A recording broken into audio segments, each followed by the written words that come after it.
see how we do along the way. I know George from Palm Beach County. He has a Master V4, and I can't remember. I don't think he's ever done a range test, but he always says that he gets tremendous range. I don't know. This doesn't seem tremendous to me, but I am bigger. Even though I will express it during the video, I just wanted to emphasize this is one of the scariest things that I experienced ever. So proceed with caution. Been hauling ass for quite a while. Still right now doing almost 36 GPS. So I am definitely not limiting my speed, which affects range.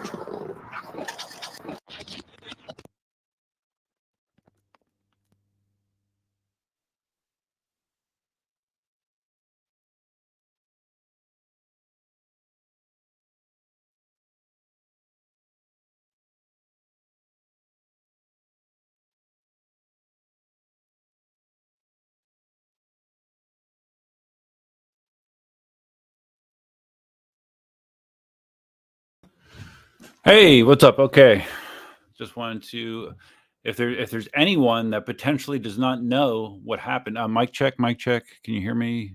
Mic check. Hopefully you can. But anyone that does not know what happened, that's what happened. That's what happened yesterday. It was a pretty eventful day, I would say. Just give me a quick mic check here. Sounds good. Okay, got my Yeti right in front of my face. This is definitely going to be a drinking live stream. Currently have my elbow that got ground into the pavement. I have it. I don't have it covered the second. I've been using Tegderm bandages. It's something that Dawn turned me on to. They're kind of like clear strips that have sort of like stickiness around the outside, and then you like put your Neosporin on, and then you just kind of slap this over. It's supposed to be waterproof, and supposedly you can leave it on for days. The ones that I got originally were just barely enough to cover the wound, so they weren't staying on consistently. Today, I got some bigger ones that I am going to be putting on tonight, hoping that they stay on. And I also have some, like a roll of it that is coming that Dawn suggested from Amazon. So that is how I'm trying to treat this road rash. And in addition to that, I have to make sure I don't hit anything here. It was hard sleeping last night because anytime I would shift and my elbow would touch anything, it would wake me up. So that wasn't great for sleeping. I'm trying to keep my arm off the armrest of my computer chair. Maybe I should just. I think I can. I thought I could just take it off, but I'll just drop it to its lowest setting to minimize the chance of me hitting that. So what's up, guys? Did I just do a live stream last week? When was my last live stream? It might have been. I think it was. Wow. I go from not doing a live stream for months to doing it in consecutive weeks. Right? That never happens. So, all right. Ben was in here. Ben, I don't know, Ben, how to pronounce your last name. Is it Sacheri or Sakari? I don't know. Ben was in here early. Ben was very interested about the. That's my Telegram. Let me just close that down so we don't have Telegram conversations going on while I'm on the stream. Ben was very interested in details about the crash. I guess to a lot of people, and I understand why. A lot of people thought that I was like riding on a highway and like I was just on the shoulder of a highway. No, I was actually on a Mockley Road, the road that you guys have seen me ride a million times to the original Dunkin' Donuts. That's the road that I was on. Originally, the intent of that ride was to do a range test on the Master V4. The hope was to go from my new house to my old house and back, which is usually somewhere in the neighborhood of 50 miles, low 50s. I thought maybe the Master V4 could do that. Turns out that I don't think it would have done it. So I turned around early. And shortly after that turnaround is when the shit hit the fan. in multiple ways. Scott Harvey says, Tannis tire armor inserts, if you do get a deflation, they will at least hold some shape. And then I asked him at 36 miles an hour, it will. That would be quite the product. UC Chronicles is here. What's up, buddy? I know. Skip's had his issues with, or Flips has had his issues with crashing when he had his bad crash on the V13. Spartacus is here. What's up, buddy? I sound good. Good. Ricky V12. All right. What's up, buddy? Leo, who I was chatting to today a little bit on Instagram. Thanks for stopping in, Leo. One Wheel Two Skis. You just saw the video of your crash? Yeah, it's something else, right? Yeah, the crash is something else. But what is really, I don't know. I mean, there's things involved in this crash that the odds of them working out the way that they did are very, very remote, in my opinion. And one of them was the fact that the crash was basically totally captured on video. I was filming, which was ironic because a lot of times I've crashed, more minor crashes, obviously. I've crashed and I'm not filming. More often than not, I'm not filming. But I was filming. And when I started to go down, I had the selfie stick in my right hand. And during the process of falling, it got launched and it cleared the 3 lanes of traffic, rolled, I don't know how many times, and wound up still facing me. Crazy. That doesn't happen. It's crazy that actually worked out that way. So that's one of the several minor miracles associated with this crash, in my opinion. Leo says, I guess a happy new birthday. Yeah, we'll get into it more about the mental aspect of this. It was. I've never had that situation where I thought I put myself in dangerous situations before, but not like this.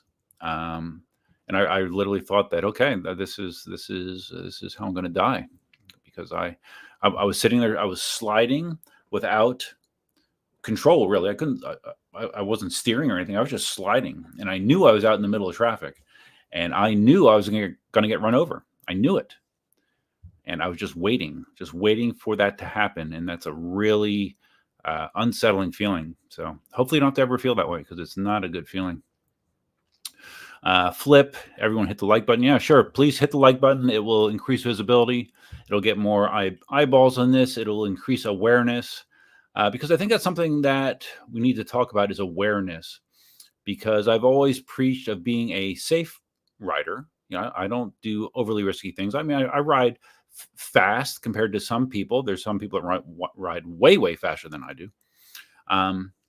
But I try to be reasonable, be safe, give myself a safety barrier when possible. There's people that would say riding on that road itself is a contradiction to that statement, because even though I'm in a bike lane, that bike lane is maybe, I don't know, is it 4 feet maybe? I'm not quite sure how wide the bike lane is. It isn't that wide, but it is a bike lane. It's a marked bike lane. Cyclists use it all the time. But it's a marked bike lane against 3 lanes of traffic with I think the speed limit on a Immokalee road is 50 miles an hour. People go much faster than that. So even though it's not a highway, it could definitely be confused for one. So there is some inherent risk in that. And I think myself, and it's a common thing.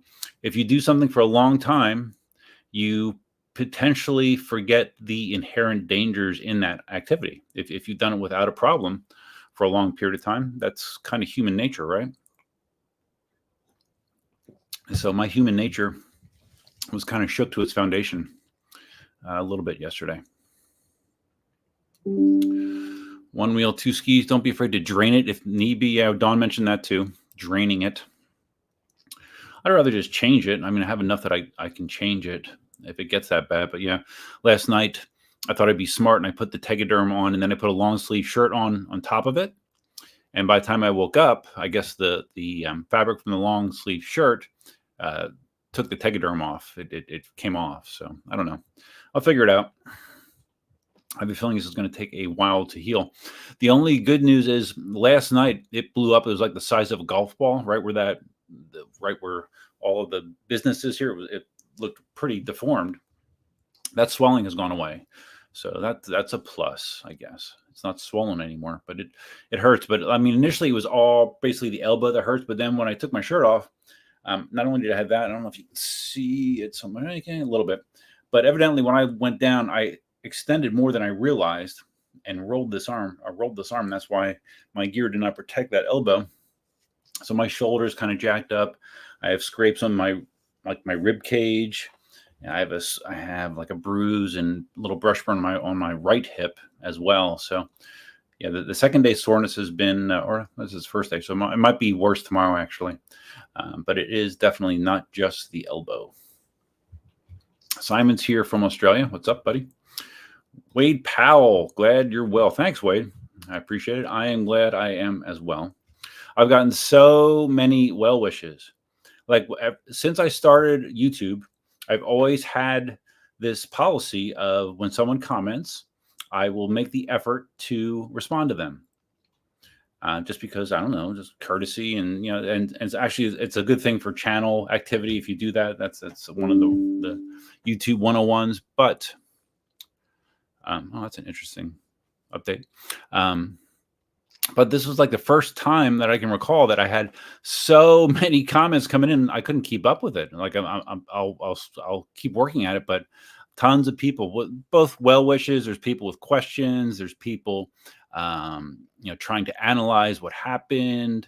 Lots and lots and lots of talk about this, and it's worthy because it's a situation that anyone could have. But it's not a situation that has been, that has gotten a lot of talk about. There's people that have had tube failures, but not a tube failure that almost resulted in them potentially dying, really. So, PJ Wares, what's up? Guten Abend, Erduff. You're glad I'm okay? I'm glad I'm okay too, PJ Wares. And I think I need to turn the fan on again. For some reason, when I live stream, it makes me warmer. Same thing happened last week. I don't know. Maybe when my brain starts to engage, it just heats me up. I don't know. L Galaxy UC, you're not injury. This is matter. Yeah. My injuries are minor. Really, I think the mental impact is much greater than the physical impact potentially, because it was mentally impactful. Fiesel, truly the most live of streams. I've never heard of a dead stream, so it's much better to have live streams. I much more prefer having a live stream than a dead stream. And thank you very much. I'm glad I'm here too. Ricky V12, that wasn't an Insta360. That was my GoPro 12 that you witnessed. If that was an Insta360, it would have been messed up for sure. GoPro is pretty darn resilient.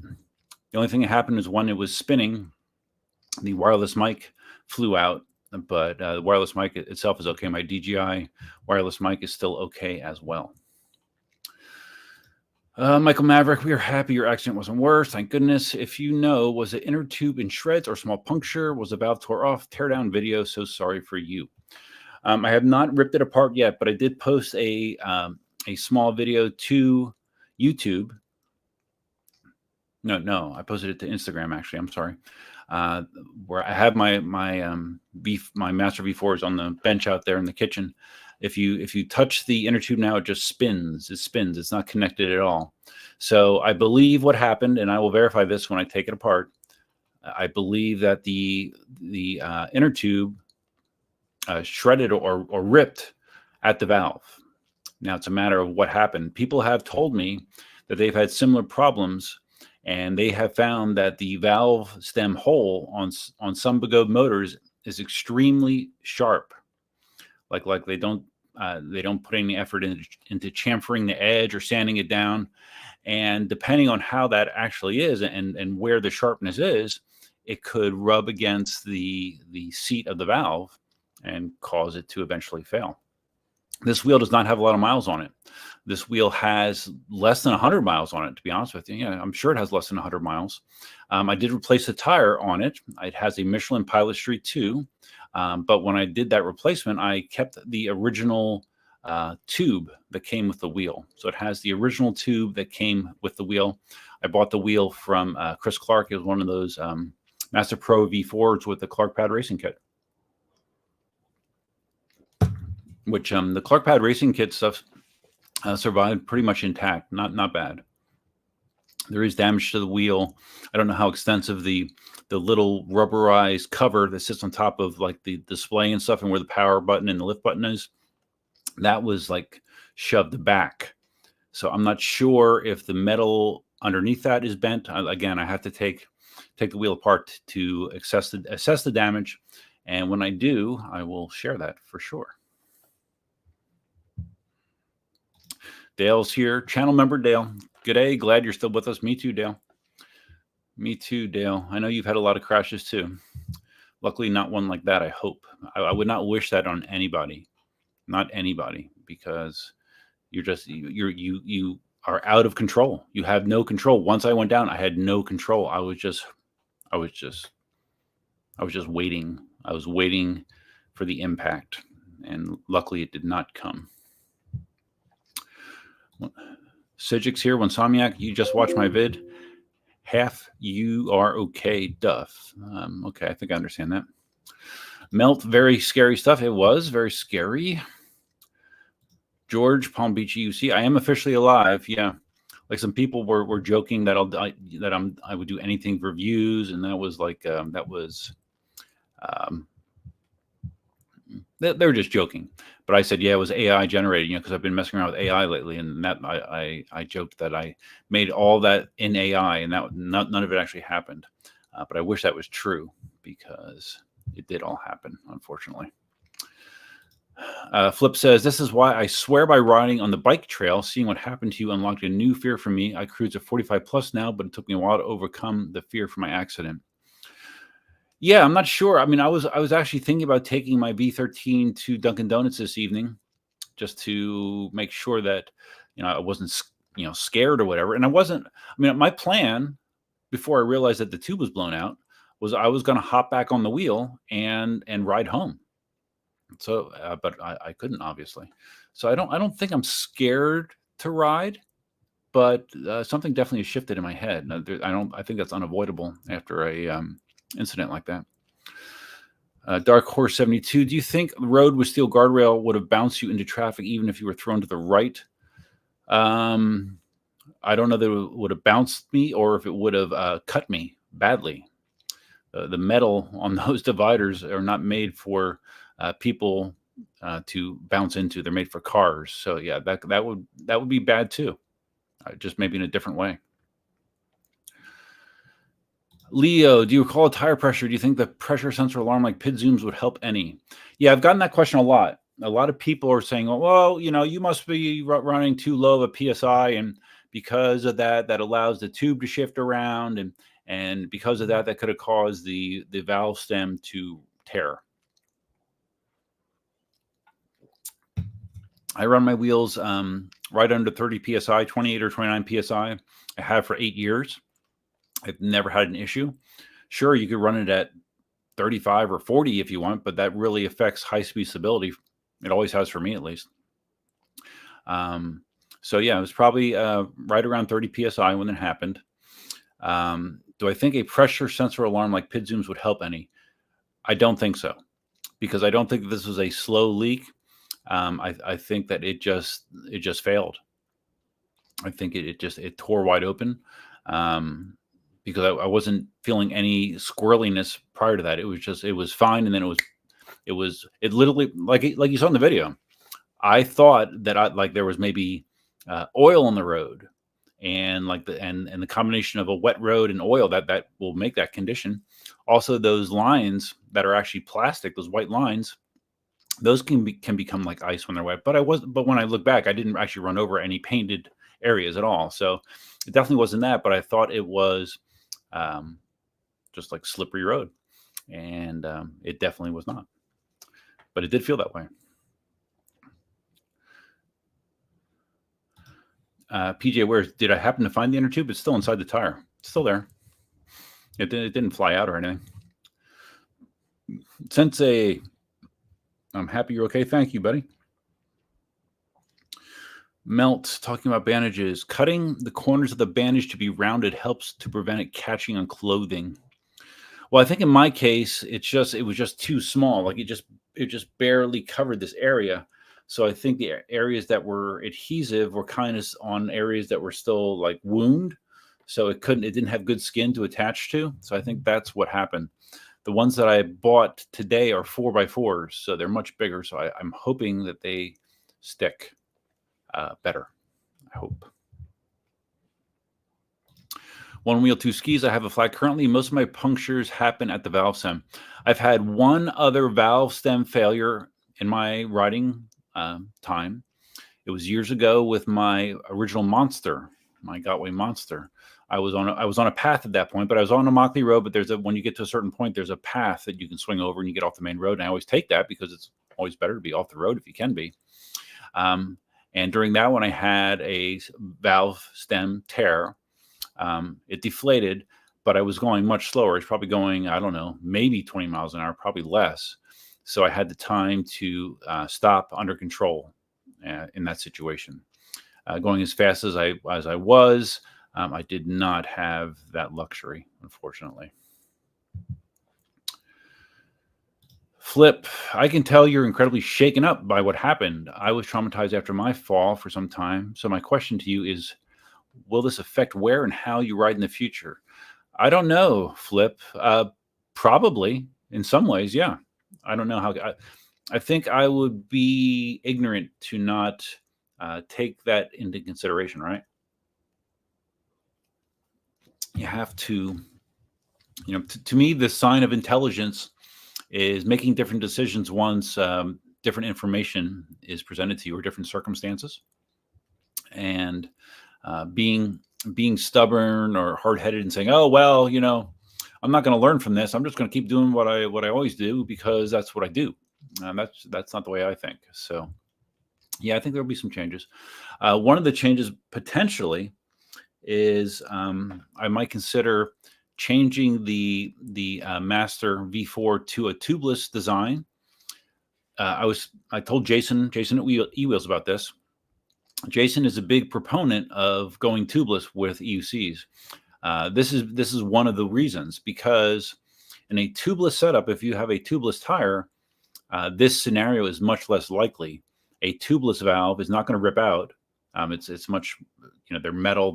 Typically they're metal. They're not always metal, but they're much more resilient than a tube that's in or a valve that's in a tube. And to like that scenario that I had yesterday, you really couldn't have a catastrophic all at once air failure. Yeah, you can have punctures, but a puncture will be a slow leak that you can deal with. And typically when you go tubeless, you have some sort of sealant in there, like armadillos, something like that, which I have. I have a full bottle of armadillos actually. So yeah, I might try to convert the Master to tubeless. Albert who works for Inmotion now, Albert that used to work for EVs, Albert that used to work for eWheels, he made a comment on one of the pictures or videos that I posted saying that the Master rim was not compatible with a tubeless tire setup. Now, Albert works on tons of wheels and has a lot of knowledge and experience, so I took that as gospel. But then Jason mentioned to me that I guess he has someone that got one of those new TNT tires that's on the Sherman L, the road tire, which is a tubeless tire. And he put that on his Master, and it's fine. It's tubeless and it worked. And he said he didn't even need sealant. It sealed just fine. So I don't know. I think it's worth looking into, right? I always was kind of so about tubeless tires, but after that kind of situation, it might be smarter to consider it. Dale says, so you didn't finish the range test then? No, I didn't. When I crashed, I think I had, what I have, 18 miles on it, maybe 19. Tyler Turner A Boston rider had a very similar crash riding in Maine recently, ended up in traffic, and the driver saw him and reacted. Lucky him and yourself were okay. Yeah. So let me just talk about I mentioned earlier that it was pretty unbelievable that the camera that flew across 3 lanes of traffic didn't get hit by a car, first of all, and that it kept me in frame the entire time. It was always pointed at me. Even when it rolled, when it finished, it still was pointing at me, which I can't believe. But the scenario of how I did not get hit, there's been a couple images. Let's share some of these, I guess. All right.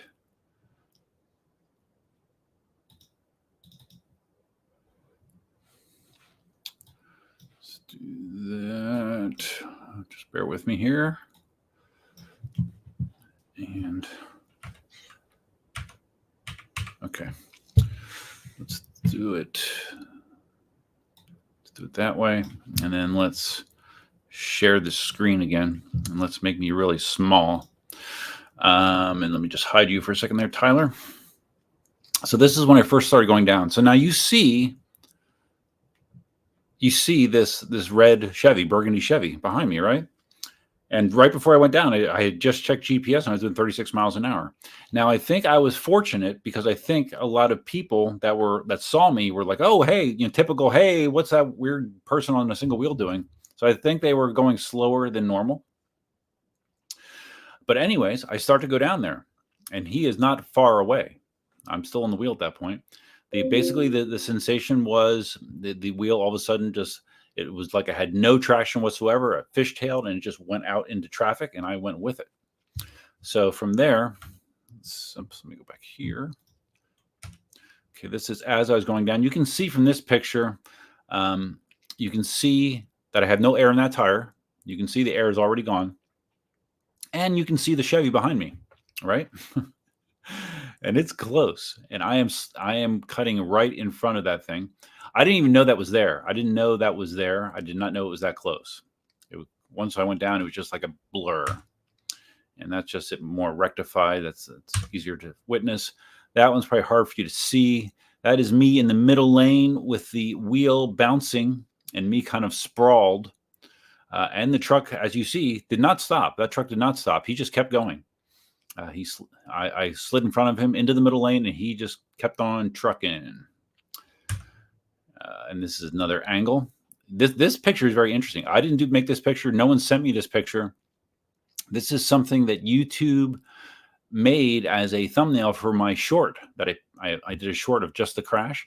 YouTube manipulated things and came up with this still, which is very, very interesting because it not only shows the red truck, but it shows the white dump truck that is right next to it in the middle lane.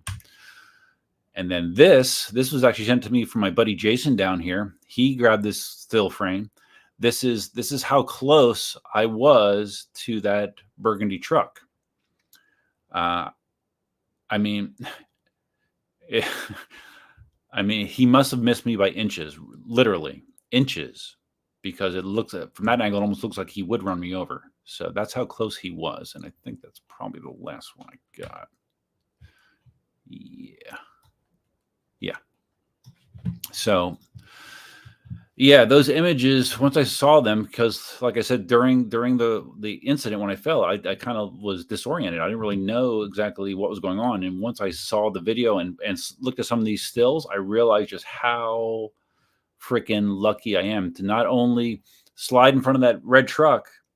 It's going fast enough and I slid fast enough to miss him, but then also to get into the middle lane and have a white dump truck, which weighs God knows how many tons they weigh, to have that thing to be able to stop prior to hitting me was a miracle. It really was. I've had lots of people saying, oh, you had angels looking over you. You had something going on to get that lucky. And it's hard to dispute that because, I just had a lot of things go my way that the odds were not good for sure.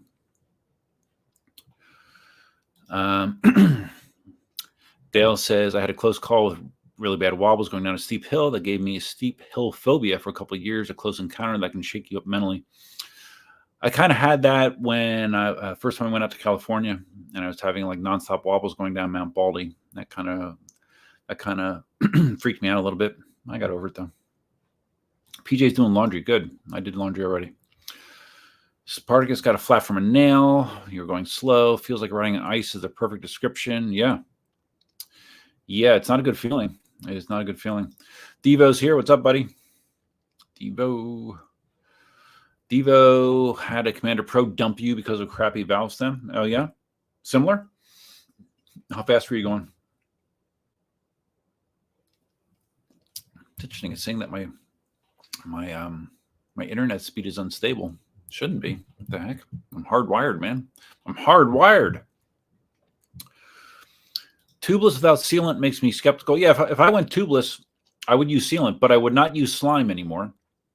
And those of you that saw the disaster that I had with my M10-3 that was slimed heavily over the years, I will never use slime again.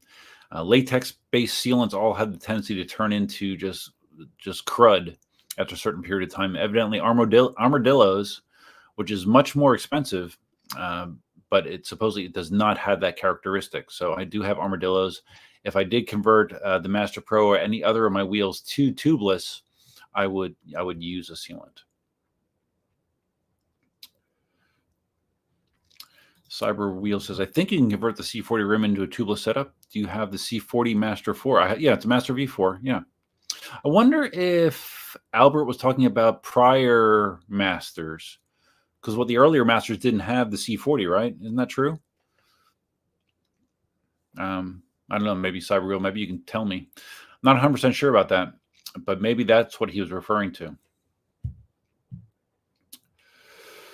One Wheel Two Skis referring to the driver of the red truck. He kept on trucking. He had places to go, I guess. Yeah. I mean, there was one person after I crashed and grabbed the wheel and got off to the side. He stopped and asked if I was okay and if I wanted him to call for medical assistance or if I needed a ride. He said, no, I'm good. Because at that point, I thought I was just going to get on the wheel and ride back home. And then a minute or two later, a fire chief pulled over, put his lights on, and again, he said, I didn't see what happened, but I just, I want to make sure you're okay. Do you want me to call an ambulance? Blah, blah, blah. I said, no. So, and the people did ask, and people were concerned, just not the guy in the red truck. Stan, Duff, you have nerves of steel. I would have been in the corner of my house in the fetal position, liquored up, shaken for weeks, and wondering about life as we know it. Well, I'm not liquored up, but I am drinking. Although this is the first drink I've had today. And I'm not, I mean, I am shaken up in my way. I'm not the type to just like lose it or whatever, but it's a traumatic thing. And the way to, I guess maybe I'm better at not thinking about things than I realize, because if you dwell on it, of course, it'll kind of really affect you, but I'm trying to not. I'm trying to think of other things like the Eagles playing really badly today. All right, we got 50 people in the stream. Please take a second to click the like button. That will help visibility both of the live stream and on the replays, so more people get an opportunity to be both notified and see this. Devo says, wasn't your time? Yep, I've gotten that comment a lot. Well, that's good, I guess. I mean, I'm not the type that ever wanted to grow old and be senile, so I guess this is one way to potentially avoid it, but it's a little early for me to be checking out. So, Stan, I could only imagine the psychological reset will take weeks or possibly months before mounting a wheel again. No, it won't be that bad. Like I mentioned, you might not have been here, Stan, but I was considering going on my V13 to go grab coffee probably 2 hours ago. I didn't. But it wasn't because I was freaked out. I just didn't feel like putting gear on, and I can't really wear elbow protection with this. It would hurt like a mofo. So yeah, I decided against it. But I'm not scared to get on a wheel. But my viewpoint has definitely shifted. Devo talking about when his valve stem sheared or whatever, ripped. I was going about 25 miles an hour. Wheel came out fine. Gear did its job. Luckily, it was late at night. No cars behind me. It was during a long turn. Good. Yeah, there's a lot of cars around me. a lot of freaking cars around me, man. Oof. Okay, so Ultra Supreme says, so the older Masters had a C38, so that was not tubeless compatible, but you're saying that the motor on a Master V4 should be tubeless compatible. That's what you're saying, correct? Just to be clear, because then that would explain the conflict of what I've heard from Albert versus what Jason said. Ben, let me take a good drink here quick.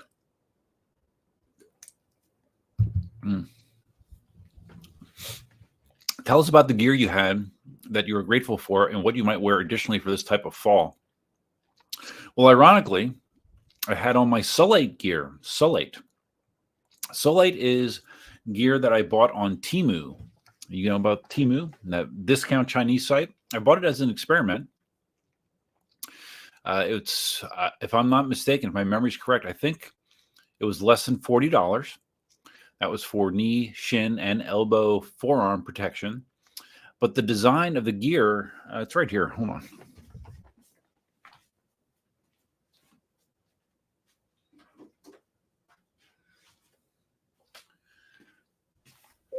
The design of the gear actually came with a bag, you know.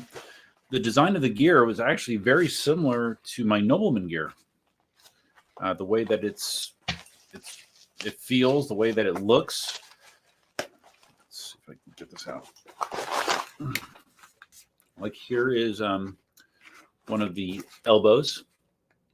Now it's just like hard ABS plastic, but I slid on it like you should. It allowed me to slide without an issue. There's adequate padding here in the back.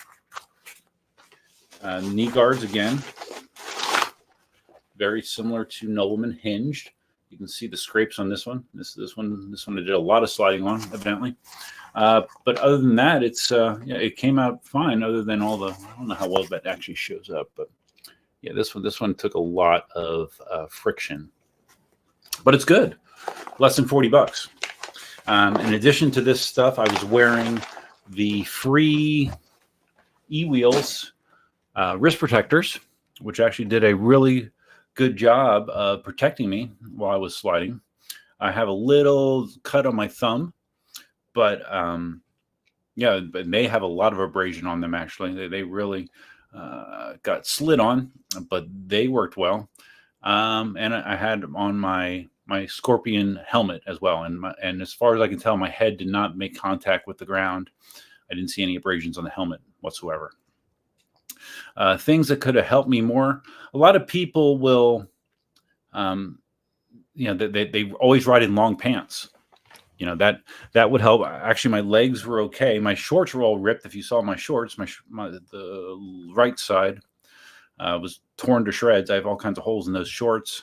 But my leg was actually okay. And I think my leg was okay because my phone actually was kind of another sliding point. I thought at first my phone was wrecked, like the screen was wrecked, but it turns out just the tempered glass screen protector was all cracked and ground up.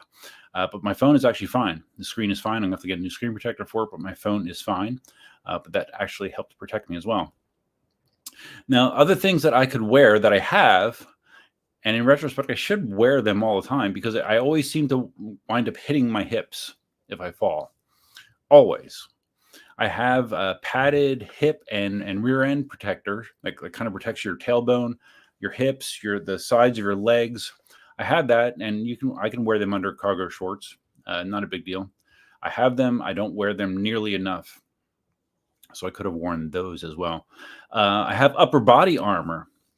Would that have helped in that situation? It wouldn't have hurt. The only problem with the upper body armor is it has integrated elbow and forearm protection that is inferior to what you get with something like what I showed you with the Soleil gear, my Nobleman gear, Lead gear. It's inferior to that, but you have chest protection, you have back protection. I don't know. I've never crashed in that gear, so I couldn't tell you how well it would hold up. But you know, there is no such thing as not enough gear. Not enough gear. So hopefully that answers your question, Ben. Rob, won't be the last drink. That is true, Rob. And if I'm behind on chat, that's because there's a lot to talk about. So Cyberwheel says they came stocked with the C38, but you can also get with the C40. Well, mine was the Clark Pad Master V4. I don't know if anyone knows if that had the C38 or the C40 in it. I don't remember, to be quite honest with you.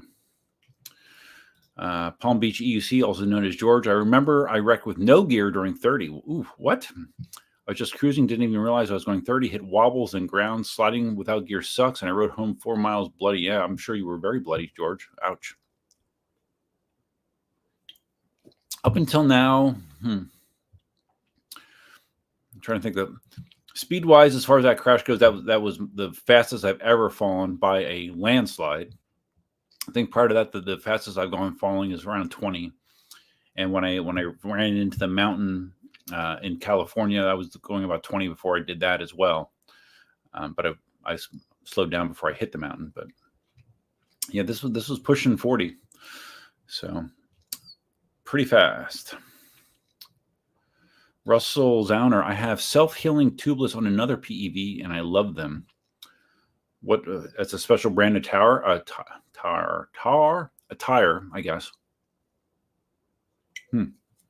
What's the brand? I've not heard of self-healing tubeless.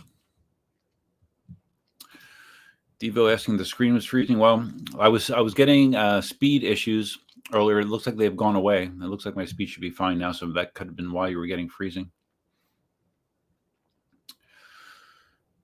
Russell, I mostly ride slow, so I've been looking for good rash guards that won't be sticky, sweaty. It turns out rash guards are very specific per sport.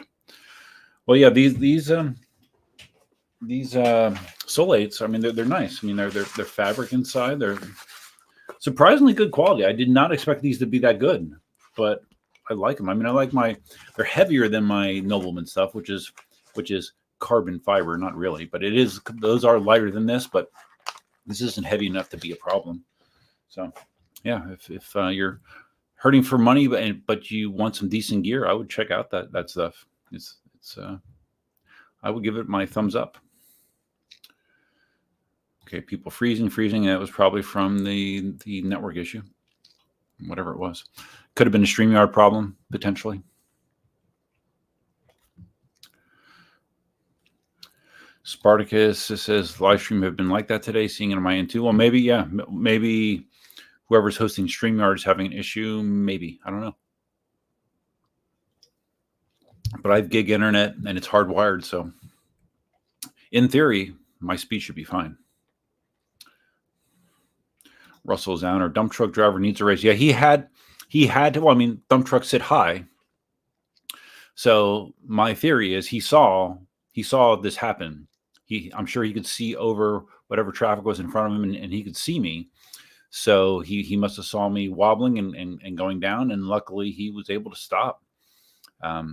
Because if he was not paying attention, he would not have been able to stop for sure. So again, just very, very fortunate circumstances for me. There was a string of fortunate things that occurred that were highly improbable, in my opinion. Greenmaster Mike, glad to see you're okay. Thanks, buddy. I appreciate it. Randolph Williams, thank you, Randolph. A lot of people this just echoes what I've been reading today with comments and stuff. Everyone is very nice, very kind, and I appreciate it. 9 Electromatic. Hello. What's up? Like Dupont, glad to see you. Yep, me too. I wasn't sure that I was going to see anybody.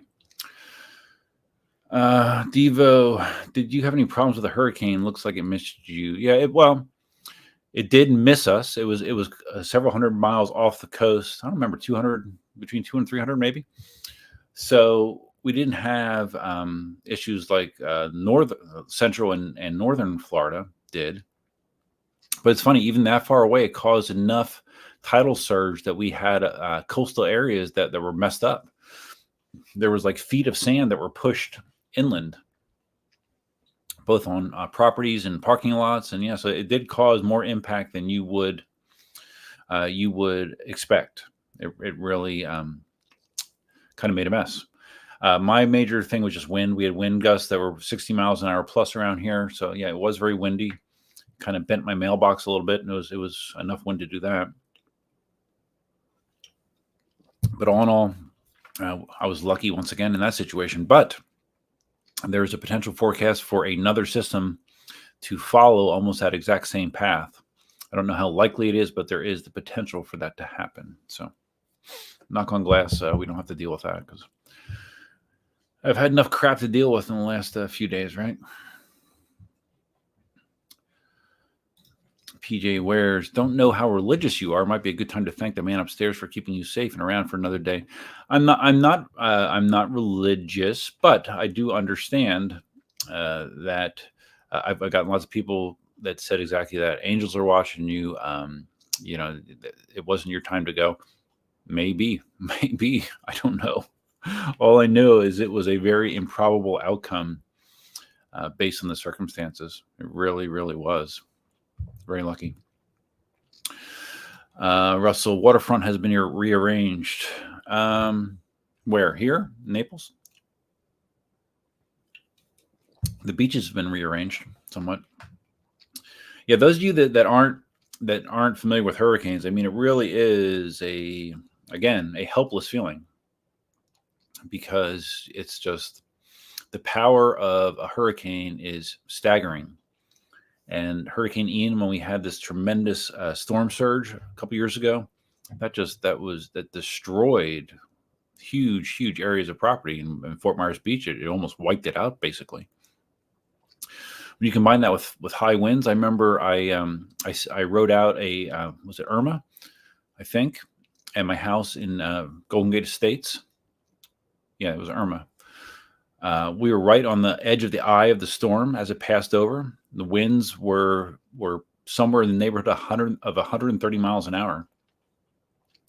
And if you ever heard 130 miles an hour wind hitting your house, it is a sound you will never forget. It is not as scary as falling in front of traffic, but it was scary. It was scary, yeah. And that did a number of things. Messed up the roof, knocked down trees, ripped out a bunch of stuff. So yeah, scary stuff. The good news is that this house that I'm in now, one of the things I did as a home improvement after I moved in is I actually paid for hurricane protection for all the windows. So now if there is a potential hurricane, and somewhere in the span of an hour or two, I can have this place totally bunkered down where all the windows are covered. Front door has a roll down metal shutter. The back patio has like an accordion. I can just close it up and seal off the back sliders, the back windows. So I can make the house pretty much windproof. And I have not had to do it yet, but if I do, I have that ability without a huge problem. Luckily, it was expensive though.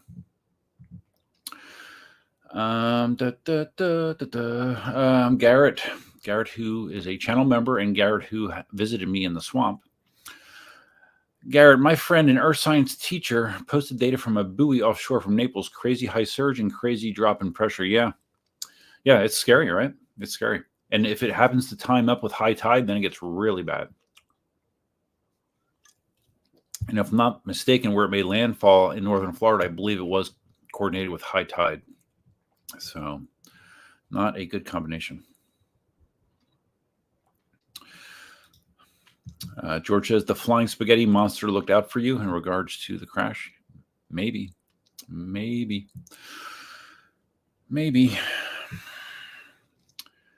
I feel lucky. It's weird. Like I feel lucky. I feel fortunate. But like today, like I don't know, like I don't know, maybe I expect to be like walking around like happy today, like happy that I survived, happy I'm not dead, happy that I'm not in the hospital, happy I'm not paralyzed or whatever. And instead of just kind of I don't know, just I don't know. I was not upbeat. I was not in a good mood. I don't know. Even though I am thankful, I am grateful. Totally. I would not describe myself as happy during the day or at this moment. So I'll just keep drinking Cayman Jack until I get happy, I guess.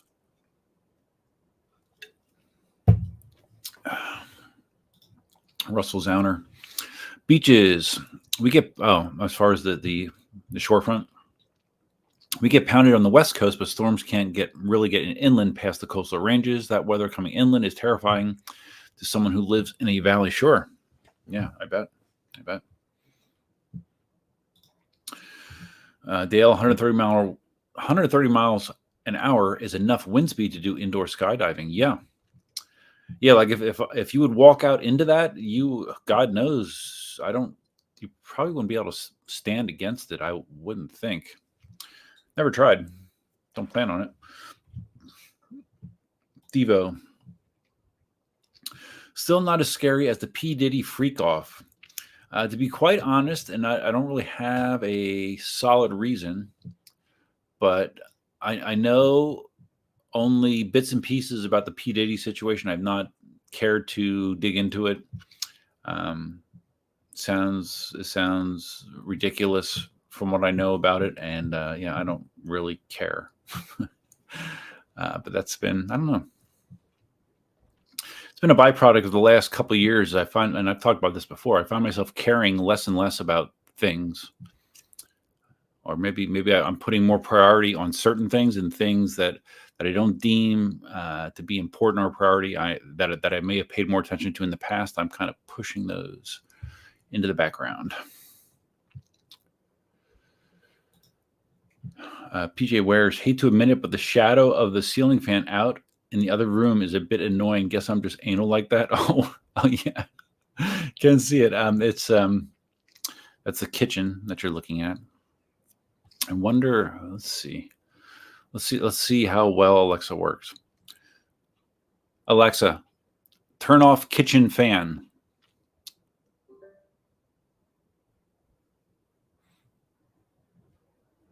Let's see. Is it slowing? I think it is. Sometimes the fans are a little iffy with their control. Oh, it's definitely slowing. All right, there you go, PJ Wares. I'll turn it back on later. I don't really need it on right now. 9 Electromatic. Just curious if you will ride in that type of traffic again.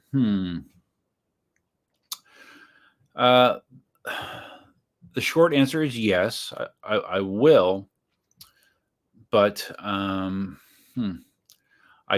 won't do it with the same attitude that I did previously. I think, like I talked about in my video about the crash, that I think I was guilty of complacency because it's something, and this is something that happens all the time in many situations. When you are in a situation that you have done before and you've done without an issue, you assume that it's going to continue to be without an issue, and you'll be fine because you've done it a million times. And why would anything change? So I think I was definitely guilty of that, and I did not expect my valve to shear from the tube. But and I didn't even think about it as a possibility. So I don't know. But now that it's happened, of course, I'm going to think about it. And like I said, that is kind of, I don't know. That's my mindset. If circumstances change, I will reconsider my position on things. And that was definitely a change in circumstance. So, but I wouldn't say that I'm scared to ride in bike lanes around here, because that's the way most of the roads are around here. If I want to get anywhere appreciable, I do have to travel those kind of roadways, unless I'm going to stay on the sidewalk. I guess I could do that, but that would be a lot of fun. But I don't know. But yes, things will change. Things will definitely change. Russell just noticed the fan. All right, well, no more fan spinning, guys. The aches and pains are sobering. Yes, they are. The elbow hurts, shoulder hurts, but I mean, it's okay for me to drink, but like raising my arm up is a little painful. It's going to stop me from playing volleyball for I don't know how long, until this gets better. Pickleball, I don't know. Pickleball, I play right-handed primarily, even though I do use my left hand and left arm to play pickleball sometimes. but pickleball, I might be okay. I don't know. We'll see. I'm not scheduled to play pickleball until Wednesday, so we'll see how I am then, and I will evaluate at that time. Troy Keener, will you be reevaluating your life insurance? Troy's a good friend of mine. Will you be reevaluating your life insurance policy? I'm happy to be a beneficiary. That is all. Yeah, thanks, Troy. I do. I have plenty of life insurance, especially since I am single. And I do have a beneficiary named, so I think that's covered. So I think I'm good. I don't think I need more, Troy, but thank you. Palm Beach, UC, George. I remember Hurricane Wilma. It was heading to Mexico, then U-turn for Florida. The eye passed my area. That is crazy. When winds, then it's calm, then winds again. Yeah, the eye. Yeah, that is crazy. That's the thing. If I've learned anything since moving to Florida when it comes to hurricanes, is you cannot trust the predictions. And it's crazy. With all the technology we have nowadays, computer AI, there's just been multiple times where in the span of 24 hours, you think you're in the clear and it's like, whoops, no, you're not. So yeah, that's happened to me probably 3 times since I've been here, where I thought a hurricane was going to miss, and it either hit or it was close enough to have a significant impact. So you really do have to be ready at all times. Like, we were right on the verge of the panic. Like, people panic when hurricanes are forecast to hit this area, much like when I was in Pennsylvania, people would always panic when a snowstorm was mentioned. They would rush to the gas stations, they would rush to the grocery stores, get all their milk and bread and all this kind of crap. Here it's primarily gas and grocery stores. People want to hit the gas stations to gas up their vehicles and to get gas for their generators as well. So, but I think the forecast stayed optimistic enough that rush did not happen, but we were right on the verge of it happening. Oh, and also home improvement stores. People rushed to like Home Depot to get plywood to board up their house, or generators, or other hurricane supplies, flashlights, batteries, all that kind of stuff. So yeah, that's another thing that gets rushed when hurricanes are forecast. Russell said, it's not the wind, it's debris. It's just like a flood. It's not the water, it's the stuff in it that's going to get you. Yes, that's true. That's true. It's interesting. Like, a lot of people, like when I was at my old house, I paid like 16 grand a year before I sold it to have impact windows installed in my house. It's pitches like, hey, you live in a hurricane zone. Impact windows is a great thing, right? They survive impacts. To me, now there are other benefits of impact windows and newer windows in general, that they're more efficient. They block more heat, they keep in more cool air, they're more sound deadening. Yeah, that's true. But they're also expensive as hell. $16,000 to do 8 windows at that house. And the thing is they are impact resistant, but they're not impact proof. Look, like when I first heard about impact windows, I thought that meant like, hey, a branch hits your window, it's just going to bounce off. No, it's going to crack. It's going to crack. It's basically like tempered glass. It will crack, but it will not break inside the house. Like, it has some sort of coating on the glass, so it prevents it from actually breaking inside the house. But if something strikes that window, it's still going to be basically destroyed, and you're going to have to replace it. So when I came to the new house, I'm like, well, and I've had multiple window salesmen come to this house like, hey, you want impact windows? I'm like, no, I don't. I would much rather spend the money for hurricane shutters that prevents anything from striking the windows. And that is foolproof protection, and I don't have to replace them if something hits it. Whereas with impact windows, you do. If it's a significant impact, it is going to crack and mess up the window to the point where you're going to have to replace it. So yeah, I don't know. To me, impact windows are a little bit of I don't know. I don't get it. Because like people that have impact windows are like, hey, look at me. I don't have to put up shutters. I have impact windows. Okay, true. You probably won't have anything that comes in the house, but if something strikes it, guess what? You're going to be buying new windows or replacing them. So yeah, there's my impact window rant. PJ Wares is excited that the fan stopped spinning.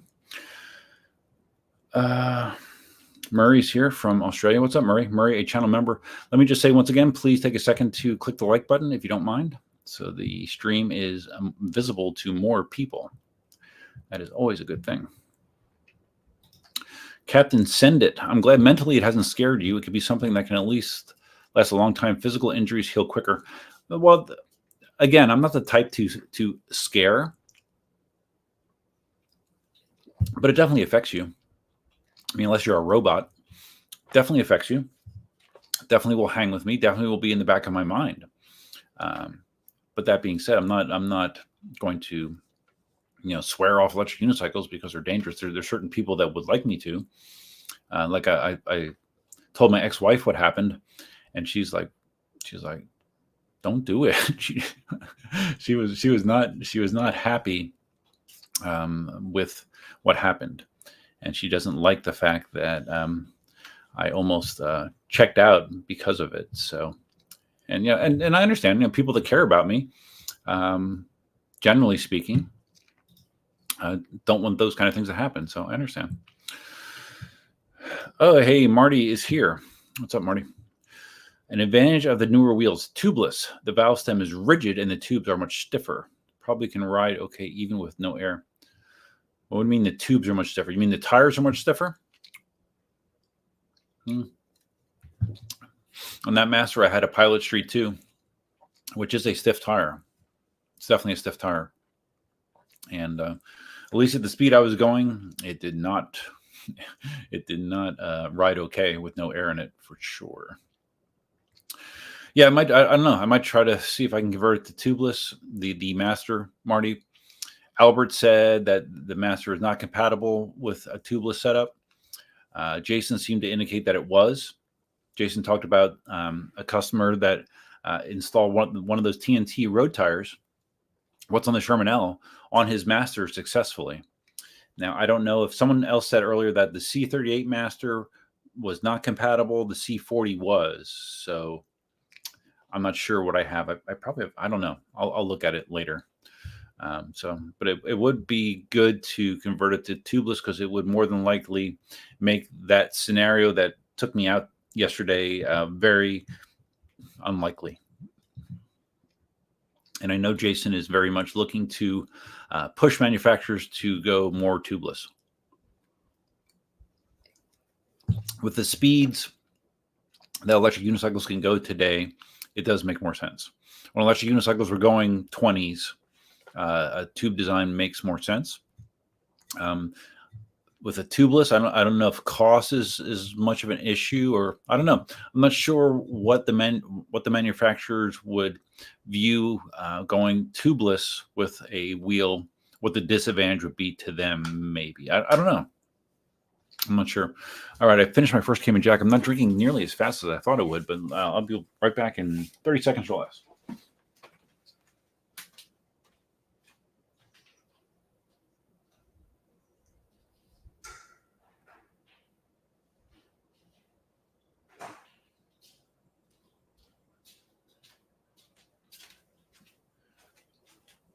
I'm sort of surprised that Marty is here, because I know Marty was participating in the last Sunday ride out in California, which is something they do the last Sunday of the month, which is like an all-day event.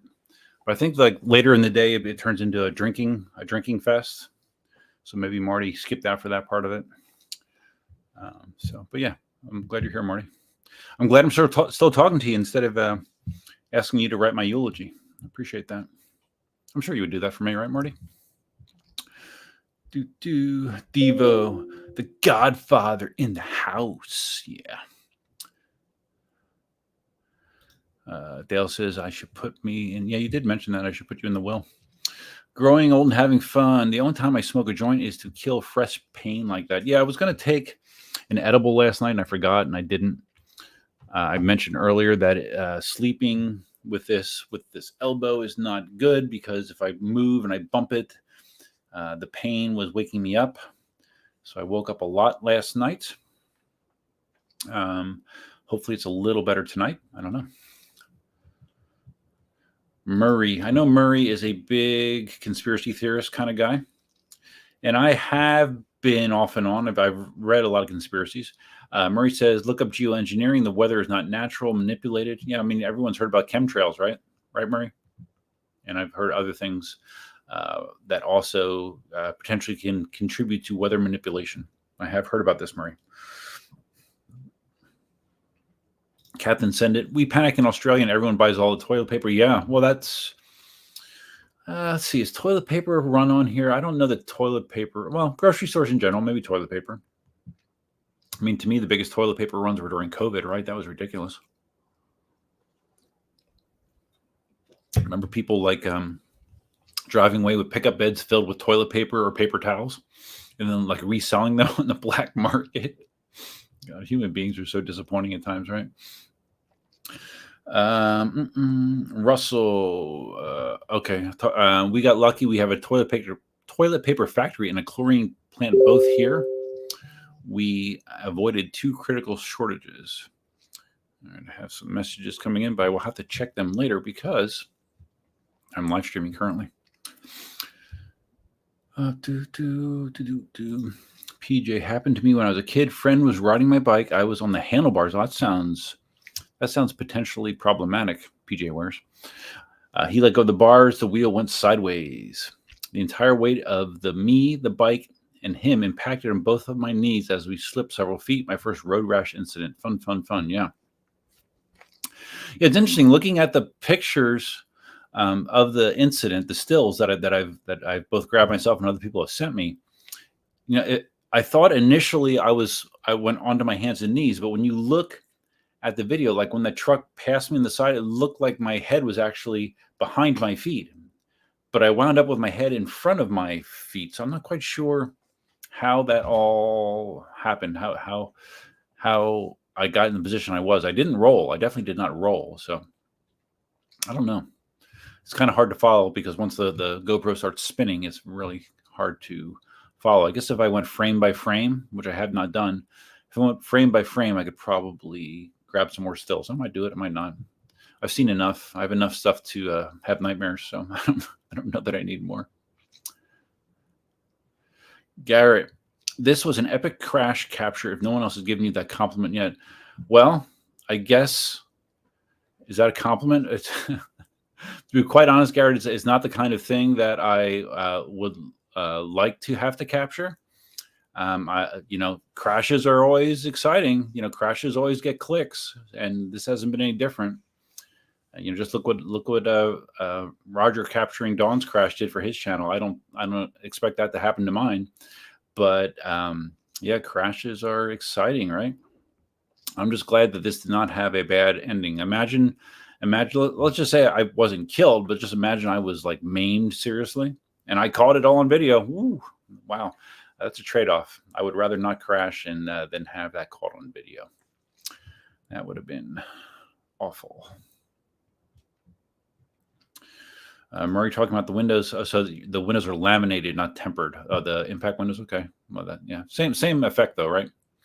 That layer of laminate is what prevents the glass from breaking in. Devo, hit that like button. Thank you, Devo, for being my like button police. I appreciate that. Marty says, well, fortunately, the new wheels will all be tubeless. So in a couple years, all your wheels will be tubeless. Well, I mean, the way Jason described it to me is he's pushing for that. But it didn't sound like everyone was on board, Marty, from what I've heard. So, yeah. Like, I'm curious, like, what makes a rim not tubeless compatible? Maybe it doesn't have the right kind of lip on the rim, maybe? I don't know. Because as far as being compatible with a valve, you just have to make sure that the hole is big enough to get the tubeless valve in. So I don't know. I'm not quite curious, or I'm not quite sure what determines a wheel that is tubeless compatible versus not. But since you are Marty, maybe you can answer that for me, Marty. Marty wouldn't bother converting existing wheels. Well, you know what I am going to bother doing is I'm going to check that hole, the valve stem hole in that master. And if it is sharp, as other people have described, because when I posted this, I've gotten at least a half a dozen people that have said, hey, me too. On my Begode wheel, I had an issue where the valve stem ripped And when before I put the new tube in, I checked that hole, and it was razor sharp on the edges. It's almost like Bagode took their drill press and they drilled through there and did nothing else. And if there's a sharp edge there, there's a sharp edge there. They don't sand it down whatsoever. They don't chamfer the edge, nothing like that. So I'm curious if that is how mine is. I'm curious. So when I tear down the master to assess all the damages, which I don't think are extreme. I don't think there's tons of damage to it. But when I tear it down, that is definitely going to be something that I check. Gerbot agrees that tubeless is a solution. Yeah, I think it's a way to avoid that situation. Now, the one thing with tubeless, so Marty, when you went, I'm trying to think, like with the Sherman L, with the road tire that I rode, I think you set it at 28 psi, right? 28 psi. Like Albert was saying, and other people were saying, because I run about the same pressure as you do. They were saying, hey, that's too low. That is too low. At that pressure, it potentially allows a tube to shift around in the tire, and then that could cause wear on the valve stem. That's people told me that. And I'm like, well, I've been riding for 8 years, and I haven't had that happen. So I kind of question that statement. But I had multiple people blame it on only running around 30 psi. So you and I guess are in the same boat. But I guess you have not. Well, no, you said you've had tubes ripped, right? But not like this, obviously. Marty says the ride ended an hour or so ago. Great day. Yeah, but don't they drink at the end of it, Marty, or go ride more and party? Because it's only 6 o'clock your time. My impression was the party is only beginning, but I don't know. I've never participated in such silliness. Let's end the last Sunday of the month ride. It seems like people like it. Marty, how exactly would you ask me to write your eulogy from the grave? Well, I'm asking you now. That's true. It's a good point. I couldn't like if I would have not made it through yesterday, I couldn't ask, but now I am. I'm asking. If you could write my eulogy, or at least maybe you could just submit it to AI. Just ask AI to write a eulogy for me, and it'll probably do a pretty good job, I would imagine. So, at the least you could do that. If not, you could write your own words if you wanted to, Marty. I'm sure it would be a tear jerker. Murray, the shirt I was wearing was ironic. Yeah, it sure was. Blood makes the grass grow. That is actually an Adidas shirt, which is a reference to, and that saying actually has to do with blood from playing soccer. Not riding electric unicycles, but that it's a shirt I've had for many, many years. And it was ironic that I was wearing that. And that was pointed out to me repeatedly as well.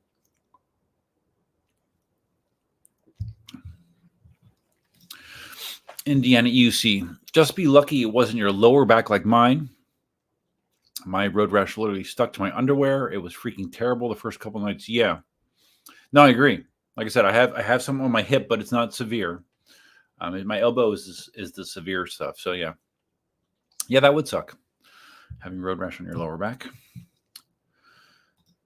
Gerbot, did you see that you were lucky that you went? Oh, did I say that I was lucky I went in the center lane? The truck behind you wasn't able to slow down in time. Did I see? Yeah, I was lucky. There were so many degrees of luck there. It was unbelievable. I was lucky that I was going fast enough that I was able to. Here's the truck, in the red truck. I slid in front of him at an angle fast enough that he could not hit me, because he did not stop. He continued to drive. If you watch that video, he drove. He just kept going. I assume he tapped his brakes, hopefully. But I was able to slip by him, wind up in the center, and I stayed in the center. Not by any action by myself. That's just where momentum stopped me as I was sliding. And luckily, the driver of the dump truck must have been paying attention and saw what was going, and he had to be preemptively slowing down, because a dump truck does not stop fast. Like when the GoPro stops spinning, you can see the truck kind of lurch to a stop as he finally brings it under control. He's probably about 10 feet behind me, because when I turned around and I look and I see a dump truck behind me. I'm like, What the F? I mean, what just happened? I almost got run over by a dump truck. Yeah, there was that was a moment I will not forget. And I didn't even know about the red truck. I didn't even know it was there. Didn't know it was there. I didn't know it just missed me. I don't know if Marty saw this picture yet, because I don't. Maybe he did, because do I have this in the thumbnail? I think I do. Let me just tell me, Marty, if you've seen this picture. I think you have. Let's do that. And if I bring that back to the stage, yeah, I mean, look at that. Look. If you look at that, you think that the guy has stopped. He's not. He's rolling. He is rolling, and that's why I said it's weird, because in that still frame, it almost looks like I'm sliding, like I'm a quarterback, like sliding to give myself up, but I wound up on my hands and knees. So yeah, I don't know. It's very weird, but I mean, based on the way that picture looks, he had to literally miss me by inches. I cannot believe that I escaped without him running me over. It's kind of crazy.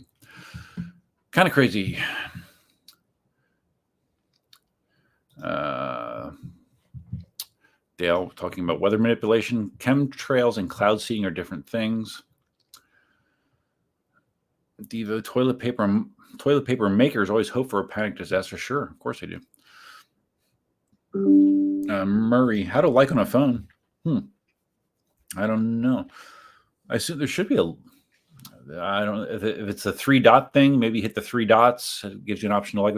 It shouldn't be that hard, though, right? It shouldn't be that hard.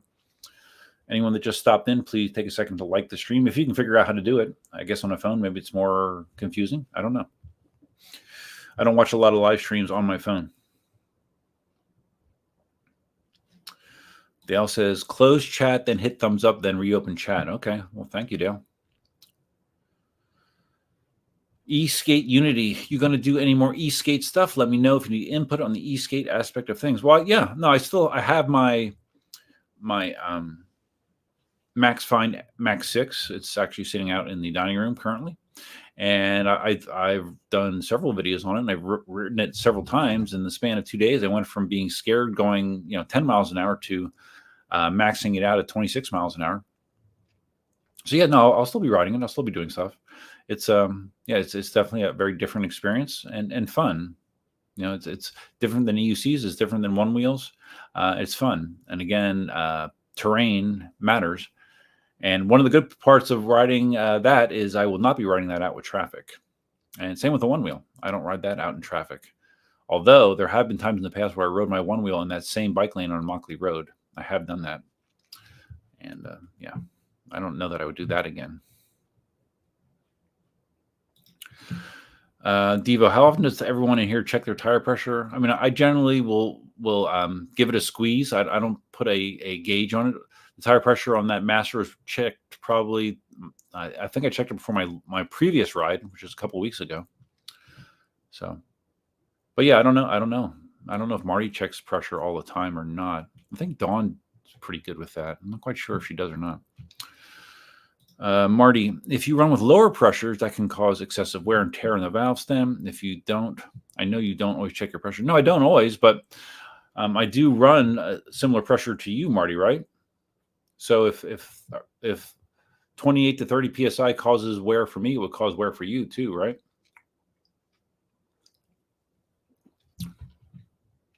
I guess my question is do you consider that pressure to be too low?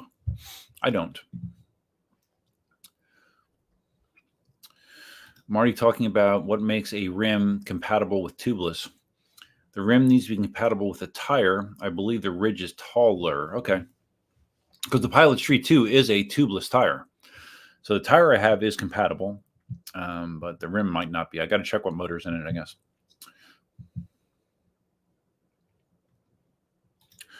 Growing old and having fun. You can tell if the air is low in the knobby just by its sound. I guess it would probably be louder, I guess, if it's low, right? I mean, I can usually feel if a tire is low, though. I mean, I can almost immediately feel the squish if it is. Garrett, yes, I'm thankful for your ability to still upload. Thanks, buddy. I checked my Falcon tire pressure today because of this. After 1,118 miles or so, it was 10 pounds low. Yeah, it can sneak up on you for sure. It can. Eastgate Unity, my V4 is in DC being fixed. No more rinky-dink retailers to save a few bucks on the purchase. Going to stick with well-known retailers. Yeah. Well, I mean, Marty deals with Leam out there, and Leam, although he's not a conventional dealer, I mean, he does try to offer support, I believe, and Marty can confirm this, to people that buy from him. But that is not like him fixing wheels for you. Like, he can help you procure parts and that kind of stuff, but Leam doesn't fix wheels. So like, if you are not into doing that kind of stuff, you wouldn't want to buy a wheel from someone like him, more than likely, unless you know someone else personally that could help you. So yeah, there are advantages to buying through traditional channels, for sure. Murray, tempered glass shatters into a million bits when hit hard enough. Laminated cracks or gets star shape or cobweb damage. Window tint film is good too. Okay, makes sense. PJ Wares, don't need toilet paper runs to form a narrative on the human condition. Just take today. Did the guy in the red SUV or anyone else stop and ask if you were okay? The guy in the red SUV did not. He continued to drive. He drove away. There was a car that was in the line that stopped as I got off to the side of the road. He pulled up and he stopped and he asked me if I was okay, if I needed any help, and or if I needed a ride and all that kind of stuff. And I said no. I know. And then a fire chief, I said this probably, I don't know, maybe you didn't hear me. I said this previously. A fire chief also stopped shortly thereafter to ask me similar things. He put his lights on and just asked me if I was okay, if I needed medical assistance, blah, blah, blah. And I said no. At the point when both those people talked to me, my plan at that point was to get back on the wheel and ride home. That was my plan. I didn't realize that my tube was destroyed at that point. So, and I didn't actually talk about what happened after that. I was trying to debate how to get home, who to call. So first person I called was actually Christine, my ex-girlfriend, Christine. Or I didn't call her. Actually, I sent her a text to see if she was around. But then I didn't hear from her right away. So instead, I reached out to one of my employees that I know lives on Immokalee Road, although closer to the west. I texted her and asked her if she was around, and I told her what happened, and she wasn't home, but she was close enough, and she said, "Oh yeah, I'll come and get you." So her and her husband came and picked me up in their truck. I just continued to walk down Immokalee Road. I crossed over to the sidewalk and just was pushing the wheel, and it was freaking hot, and I was miserable, and my body was hurting. But then they came and picked me up, and they drove me all the way back to my house. So that was much, much appreciated. And then I went from there. Thanking my lucky stars. Marty has my eulogy covered. Ride in peace. Now, good. I was concerned about that, Marty. I know. Maybe I'll make you like a partial beneficiary in my will or something.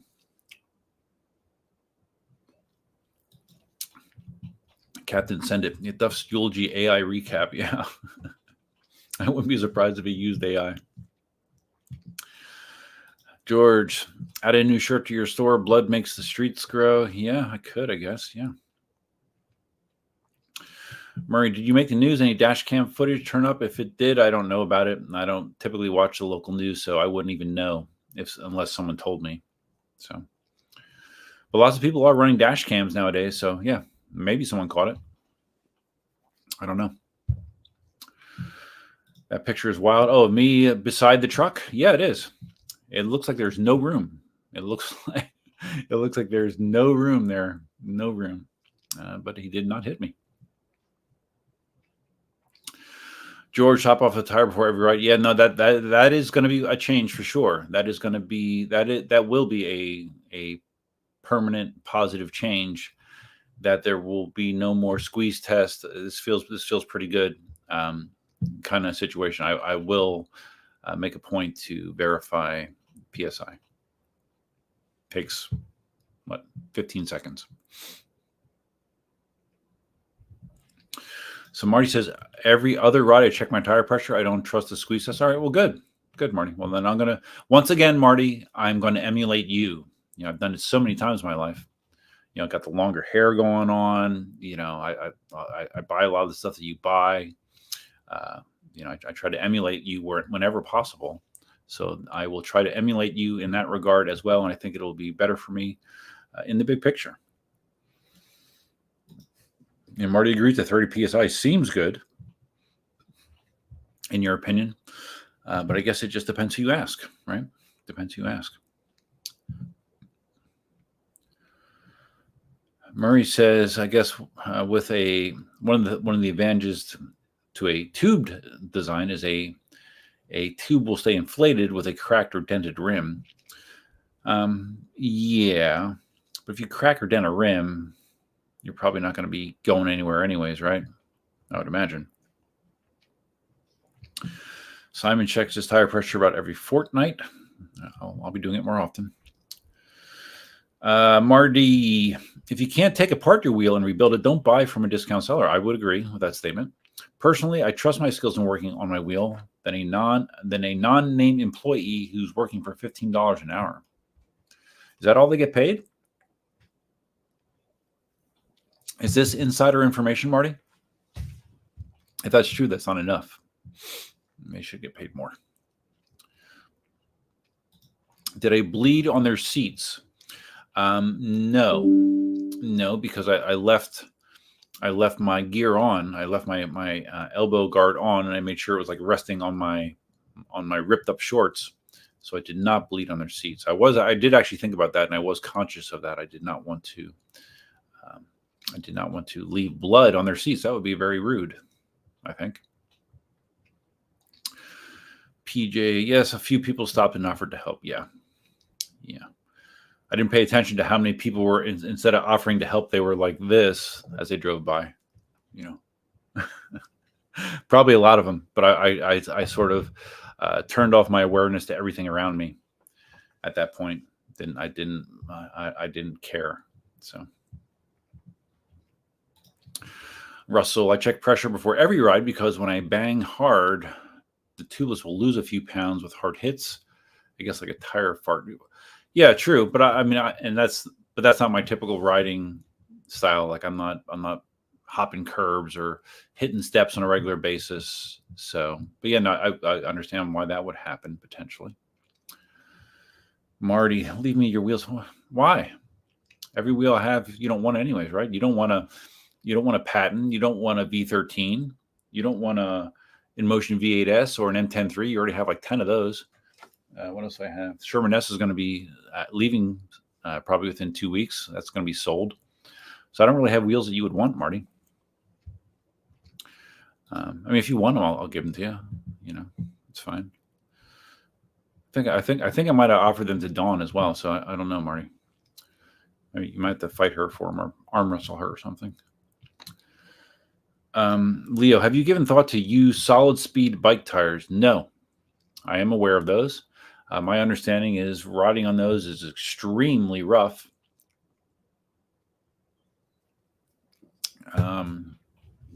And I would think the feel would be weird, right? Like as far as like the profile of the tire and I don't know. But no, I have not considered doing that. I don't even know if they have those tires in that form factor, do they? I thought that was mostly like a scooter thing, like for scooter sized tires. So yeah, the short answer is no, Leo. I have not considered that. George says Marty has enough wheels already. Yeah, well, that is indisputable. He does. Okay, Murray talking about advantages, pros and cons of tubeless versus tubed. With tubeless, you can plug a hole. Yes, I've actually plugged holes in my Tesla 2 times, 3 times. I've plugged holes because a lot of tire shops don't want to patch a Tesla. They'd rather sell you new tires. So I just plugged them and I never had a problem. So yeah, you can plug a tubeless. Murray checks his pressure every ride. Good. All right. Well, I will as well now. I did the same with my MCM5. Tried to ride again, not realizing the tire was flat. My Sherman has a tire down as well. Yeah, it's funny because like after I crashed and then my intention was to get back up on the wheel. It looks like my connection is shaky again. It's so weird. Because nothing is changing here. When I tried to get back on the wheel, and it felt exactly like it did right before I crashed. I'm like, what the hell is this road just like covered in ice? Because I had no clue that the tire was deflated. It was such a funny feeling. I'm like, oh my god, I got to get off this section of road. It's just too slippery. And then eventually, I figured out that it was not a slippery road. It was a flat tire. Dale, not mincing words. F that. Marty has enough wheels. Yeah. Growing old and having fun. Leave Dawn your house. Well, that would be. It's funny. Like one of the things I have not done since I moved, which is I moved in March of 2023. So we're about a year and a half. I have not updated my will. The will that I have deals with my house that was out in the Estates. So I do not have a will that addresses where I live now. So I probably should do that. Leaving Dawn my house, I don't know. I mean, Dawn and I are close and everything, but leaving her my house, I don't know. That's a lot. She has a house now. She does have a house, and she's not a big fan of Florida, so I don't know that she would even want this house. Simon, the last bad crash I had, a guy stopped and gave me a can of bourbon and Coke and said, "Here, you'll need this later." What a dude. That's pretty funny. I would have accepted it, even though I don't drink bourbon. I would still accept it, and I might drink it. I don't know. Iron Giant. I don't know that I've ever seen you in a live stream before, Iron Giant. And again, why is it showing my network speed? There must be something else out there on the internet that's going on that's causing latency issues, because my speed is good. So I don't know. Iron Giant, the camera pointing towards the aftermath was crazy. Yes, I talked about this earlier. In addition to me being incredibly lucky with not getting struck by a vehicle a couple times, not once, but twice, the fact that somehow the camera got tossed out of my hand, flew across 3 lanes of traffic. As it was flying, I was in the picture the entire time. It lands facing me, rolls, comes to a stop, and it's still facing me. I couldn't do that again if I tried. It's very, very bizarre that's the way that worked out. Very, very bizarre.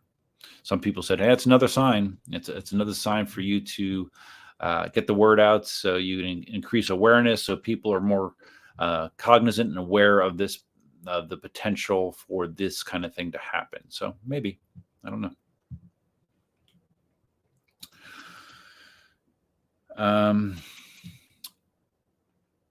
Marty says, yeah, I see Marty said that the image is freezing. Yeah, that's what happens when it shows that the speed is low. I don't know why. Just verify this real quick.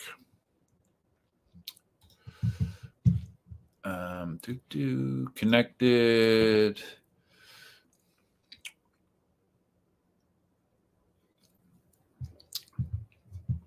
Yeah, everything on my side looks okay. So I think there might be some sort of potential issue between here and StreamYard.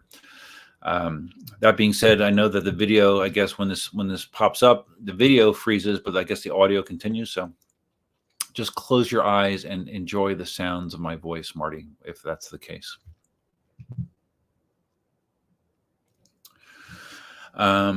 So Marty says, changing the subject, hoping to maybe pick up my L from the warehouse Monday, Tuesday. My birthday present to me. How's your L coming? My L, if I'm being, I've had some circumstances change that have modified that.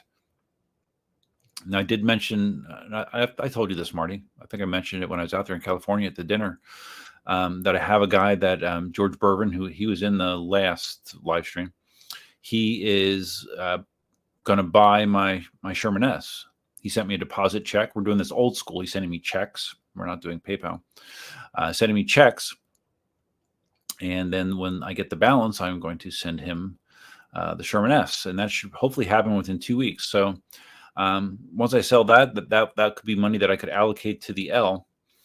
But there's still more money that I would have to lay out to do it. So I do want to get one. I do want to get an L. I will likely get an L. I just don't know the time frame. But there's a chance that it might not happen until after the holidays. Maybe, I don't know. Maybe sooner. I don't know. Like I said, I need to look at my finances and figure out some things. Because, like I said, I was thinking one way, and then now I'm thinking another way. So I need to think about it more, but right now I haven't really thought about it because I've had other things on my mind. Yes, my image is freezing periodically because for whatever reason, my network speed is not good.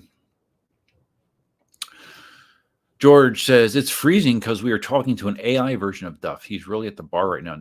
I'm not at the bar right now, but I was at a bar Friday night and Saturday night, and that was before Friday. Wait, Friday? No. Friday. Was I there last night? Wait, now you're confusing me. No, I was there Thursday night and Friday night. I was at a bar Thursday night and Friday night. Last night, after the accident, I didn't feel like doing anything, so I just called Domino's and had them deliver me a pizza last night. So last night I just stayed at home.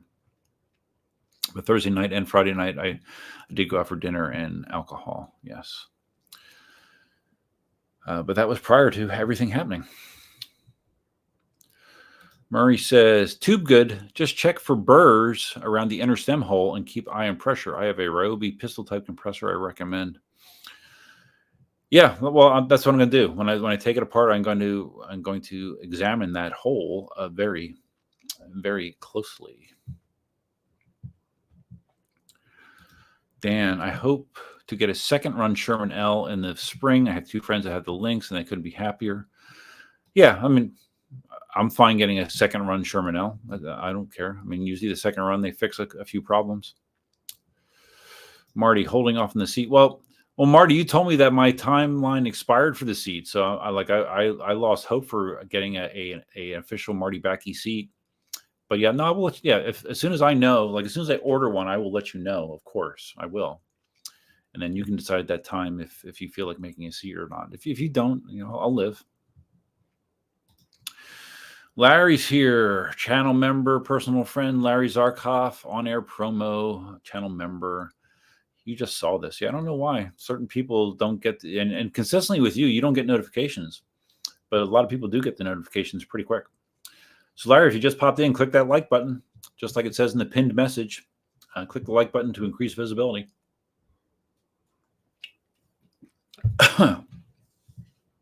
Devo wants to get the Commander Max L. Oh, Commander Max, the 4400 watt hour, right? Is it called the Commander Max or the GT Pro? What is that? Or GT Pro Plus? I don't know. Murray, remember, you are our favorite talking neck with an irritating voice. I don't know if Marty remembers this, but that was actually, that description of myself was given to me by someone in California, a California writer. I don't remember who it was, but I do remember that being a comment that I was a talking neck with an irritating voice. Surprisingly, though, most people don't say my voice is irritating. Most people actually like my voice, and I don't really know why. But I get more positive things said about my voice than negative. Stan, Marty, I always wondered about quality control from factory to distributors. When I receive my wheels from eWheels, they are perfect.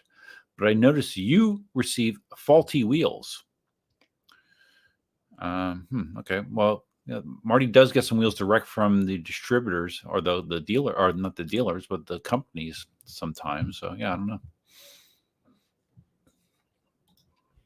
Stan, does eWheels receive the same faulty wheels and just fix them? I'm not sure what kind of quality control eWheels goes through. I believe there's some. They check the wheels. I remember when I bought my original T4 from, Alien Rides, there was like a checklist of things that they supposedly do. I imagine eWheels does, because it makes sense to check certain things so you don't send something out that has problems up front that just gets sent right back to you, because that gets very expensive, because then you're paying shipping and yeah, so it would make sense that they do basic functionality tests before they ship wheels. But with Begode wheels, that includes like checking every freaking bolt to make sure it's tight, right, Marty? Just like your Blitz. Larry says you only get mentioned or notified if YouTube is open. Don't get emails for some reason. Yeah, I don't know why. Yeah, because I remember you said you have the notify option turned on. I don't know. I get emails about my own streams. I got an email probably within 2 minutes of me, 2 minutes of me firing up the stream. Hey, Roger's here. Roger says, hey, Duff, tubeless is better with sealant. Marty was clearly kidding about the time expiring for the seat. Well, I don't know, Roger. Marty. Sometimes he does. He has expirations on things. But no, I'm glad that that I had not expired the seat coupon with Marty. Yeah, if I would convert to tubeless. So, Roger, maybe you know this. I was considering converting the Master V4 to tubeless. Jason from eWheels said that he has someone that he sent one of those TNT tires that's on the road tires that's on the Sherman L to someone that has a Master, and he was able to, because that's a tubeless tire, and he was able to put that on his Master and make it tubeless, and he didn't even need sealant supposedly, even though I think sealant is always a good idea as long as it's not slime that creates a mess. He said he was able to do it. Albert commented on one of my pictures or videos saying that the Master motor or the rim was not compatible with a tubeless setup. Do you have any clarity on that, Roger? Perhaps you do. Okay, Marty was joking. He's got me covered. At least I can do for all your generosity over the years. Okay, Marty. I'm not the type to assume. I'm not the type of person to generally ask for help or to assume that someone's going to do something nice for me. I don't assume that. So I do appreciate that, Marty. Thank you. Murray, I know, Murray, you have a similar issue about not getting notifications. You've talked about that for a long time. I don't really know what the secret sauce is there. The secret sauce is some people get them, some people don't. I don't know. YouTube. It's a YouTube thing. Marty saying, yes, we've talked about the talking neck. You have to admit it's a funny meme. Yeah, it is funny. It is funny. I'm not the type that gets offended, Marty, really. Hence, did you notice the shirt I'm wearing, Marty? It's funny that you would say that because you do get offended. This is one thing that offends you. The no-skill zombie rider moniker. I know that because we've talked about that as well. Because that comes from VT in New York years ago, talking trash about California riders, saying that they rode like zombies and they had no skills, which obviously is not true.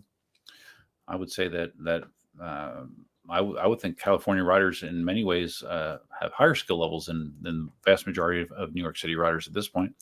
But anyways, I took those two negative things and put them together and embraced it because that's just the way my brain works. Like if someone says something negative to me, it's very hard for me to let it get under my skin. And I would rather just kind of say, oh, you think that's negative? Here, I'm going to make it a positive thing just to show you how little that means to me.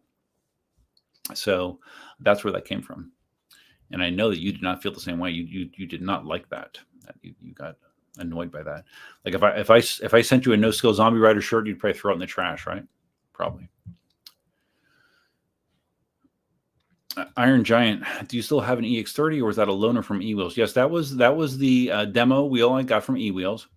And that's the same wheel that Ustride raced in New York City for pink slips. Remember that debacle? Because it got sent to him after me. And I think he bought it then, right? He bought it like after he gave the excuse that he couldn't give the guy, is it Wheezy? Is that his name? He couldn't give Wheezy the wheel because it wasn't his. He later bought it for himself. So, yeah. So it's that EX30, actually. Simon, Begode always sends Marty dodgy wheels. I'm convinced they're trying to assassinate him for some perceived slight. Well, the A2 is dodgy, but it's weird. You know, that A2 that Marty broke his ankle on, as far as I know, Roger has it. And I don't think it's ever had a problem since. I don't think it's ever messed up once and there was no issue found. So again, that was a very weird scenario. What other dodgy wheels has he been sent by Begode? I mean, the Blitz came from eWheels, I think, didn't it, Marty? I mean, the A2 is the only blatant example I can remember. You know, but there's lots of quality control things. Well, Remember the Extreme Bull, the Commander GT Pro that had a phase wire that was just barely hanging on. Roger discovered that. Yeah, that was kind of bad. Kind of bad. Marty, I'm looking at the sticker you gave me right now. Yeah, well, why don't you like stick it on your helmet or something, Marty? Make it visible. Put it on your Avalanche. You should put that right on the back of your Avalanche, and then take a picture. And I mean, I might cry if you did that. Really, it would affect me deeply if you did that. Where's the talking neck T-shirt? Well, I don't have that because that kind of lost its steam. That was kind of short lived. I don't know. It didn't actually get the traction as some of the other insults have. So that never really gained steam. But I mean, I am creative. I could probably ask AI to generate an image of a talking neck with an irritating voice, and it would probably do a pretty good job. Probably. I don't know. You shouldn't give me ideas like that, Marty. Roger, we're talking about tubeless. It works without sealant, but it's better with sealant. The master rim wasn't tubeless specific, but it does work. I always tan rubber on my master rims. I always tan a rubber. Tan a rubber. That sounds like a voice to text that went bad. Tan a rubber on my. You might have to explain that to me, Roger. I'm not sure what that means. So you're saying that it's workable. Okay. And definitely use sealant, obviously. Murray says, for tubeless, the rim needs a deep V for fitting and the right shape inner sidewalls to match a D-position tire on the rim. Okay. All right. So the way Marty was talking, it sounds like all motors designs that are coming out now, they have that design so they can support tubeless, even if they don't necessarily have a tubeless tire on them, that they would support it. Is that what you're trying to say, Marty? Marty, the Falcon has been perfect, which came direct from the factory. Yeah. I'm trying to think what other wheels you got direct from the factory. A2, the Blitz did not come direct from the factory, right? That came from Jason, correct? I'm trying to think what other Pagode wheels you got direct from the factory. I don't know, Marty. I can't keep track of your wheels. I wish I could, but it's impossible. Last time I knew you had 16 or 15 wheels and holding. I'm currently at 6, including my beat up master. Holding at 6. So let's see here. It's funny. It seems like all I've been doing all day is just like responding to YouTube comments and freaking social media comments. I mean, there's literally been hundreds of them today.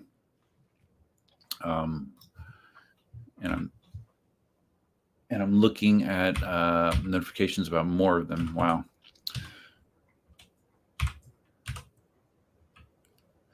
Yeah, I wonder what the point is where well, Roger has so many subscribers now. Yeah, he has, I don't know, what do you have, Roger? 50,000 plus, 60,000? I don't even know. But I imagine when you get to that point, you start to get so many comments that you cannot actually respond to them. It doesn't become practical to respond to them. But when you're smaller, it does. And Marty, you weren't here when I talked about this earlier, because I know you do this too, Marty, is you generally will respond to a comment or you'll heart it or whatever, because that engagement kind of builds more engagement. So that's why I've always done it. But when the numbers get high, it becomes a little problematic. Murray says the Chinese might have a detonation bunny like pagers overseas. They probably push the button on Marty's A2. No, they would not want to hurt Marty. Marty's going to China. Marty's going to China with Roger in December sometime. I don't know when. Marty asked me if I was going to China. And no, it would be interesting, but no, it's not feasible for me right now, Marty. But I do appreciate the offer. I'm sure we would have fun. Roger, I have a friend that bought a Falcon and the suspension is crap. It was from eWheels. So what does that mean? What do you mean? It was like broken, or what was wrong with it? What was wrong with the suspension? Marty says, I'm predicting, okay, he's clarifying because Marty likes Marty likes to clarify. He likes to clarify his position. I'm predicting that future wheels will be tubeless. You can clearly see a trend. Well, like I mentioned in my communications with Jason today, he said that he is pushing for that. And since Jason is a pretty significant player, I mean, what he pushes for has weight. So, yeah, but I'm wondering what the pushback would be, Marty. Like, what's the pushback to stay with tubes in your mind? Is it easier, maybe? Easier for the manufacturers just to slap a tube in there instead of tubeless? I don't, because, I mean, attaching a tubeless valve doesn't sound like it would be that much of an expense, right? Not more than the cost of a tube. So I don't know. Like what would be the driving force for manufacturers to not want to go tubeless, in your opinion?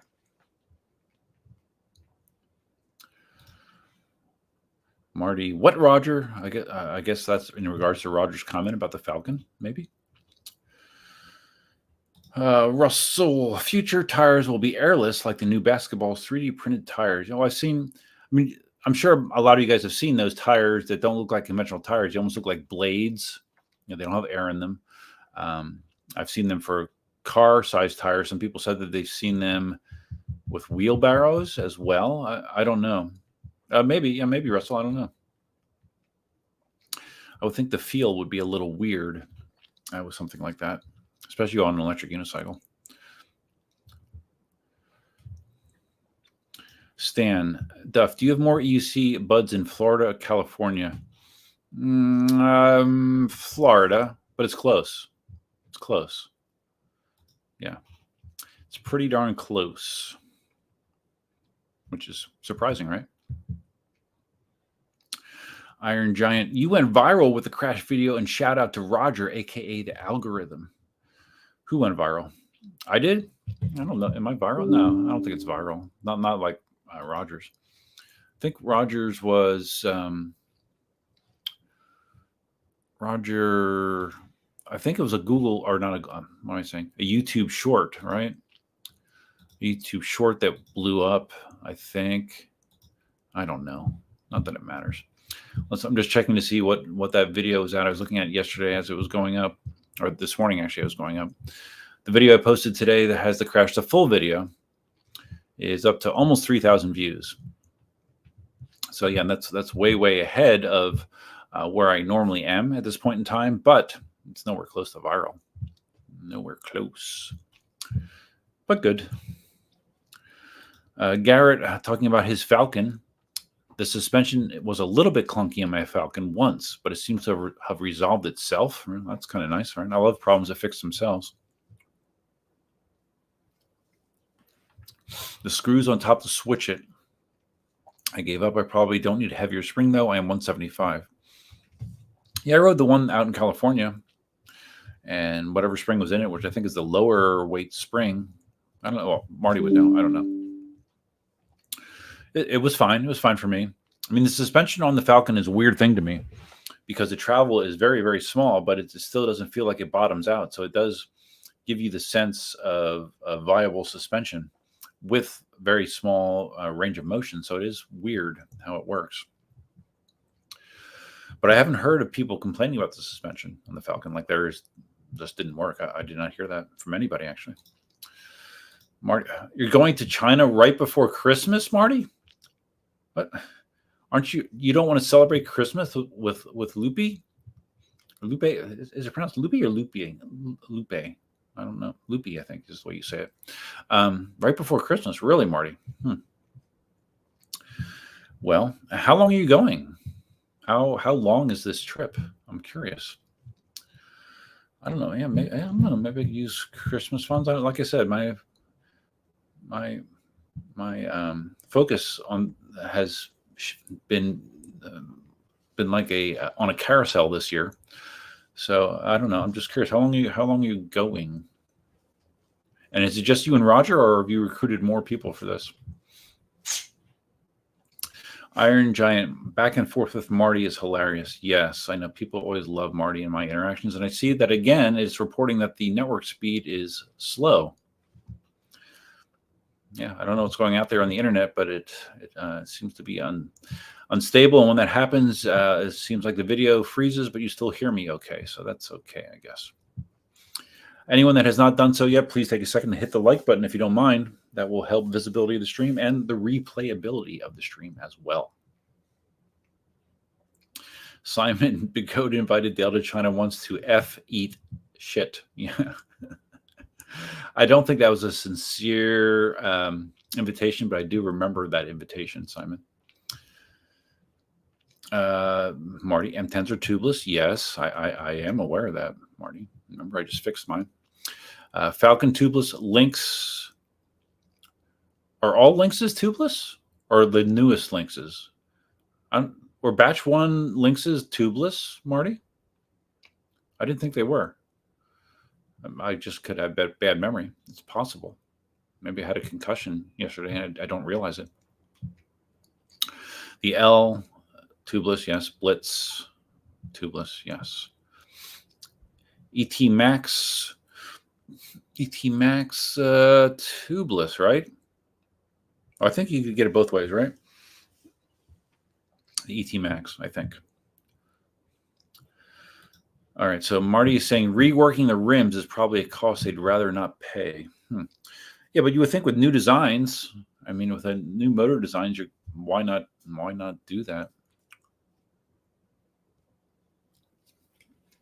Yeah, I mean, I guess that would have an initial expense that could be significant.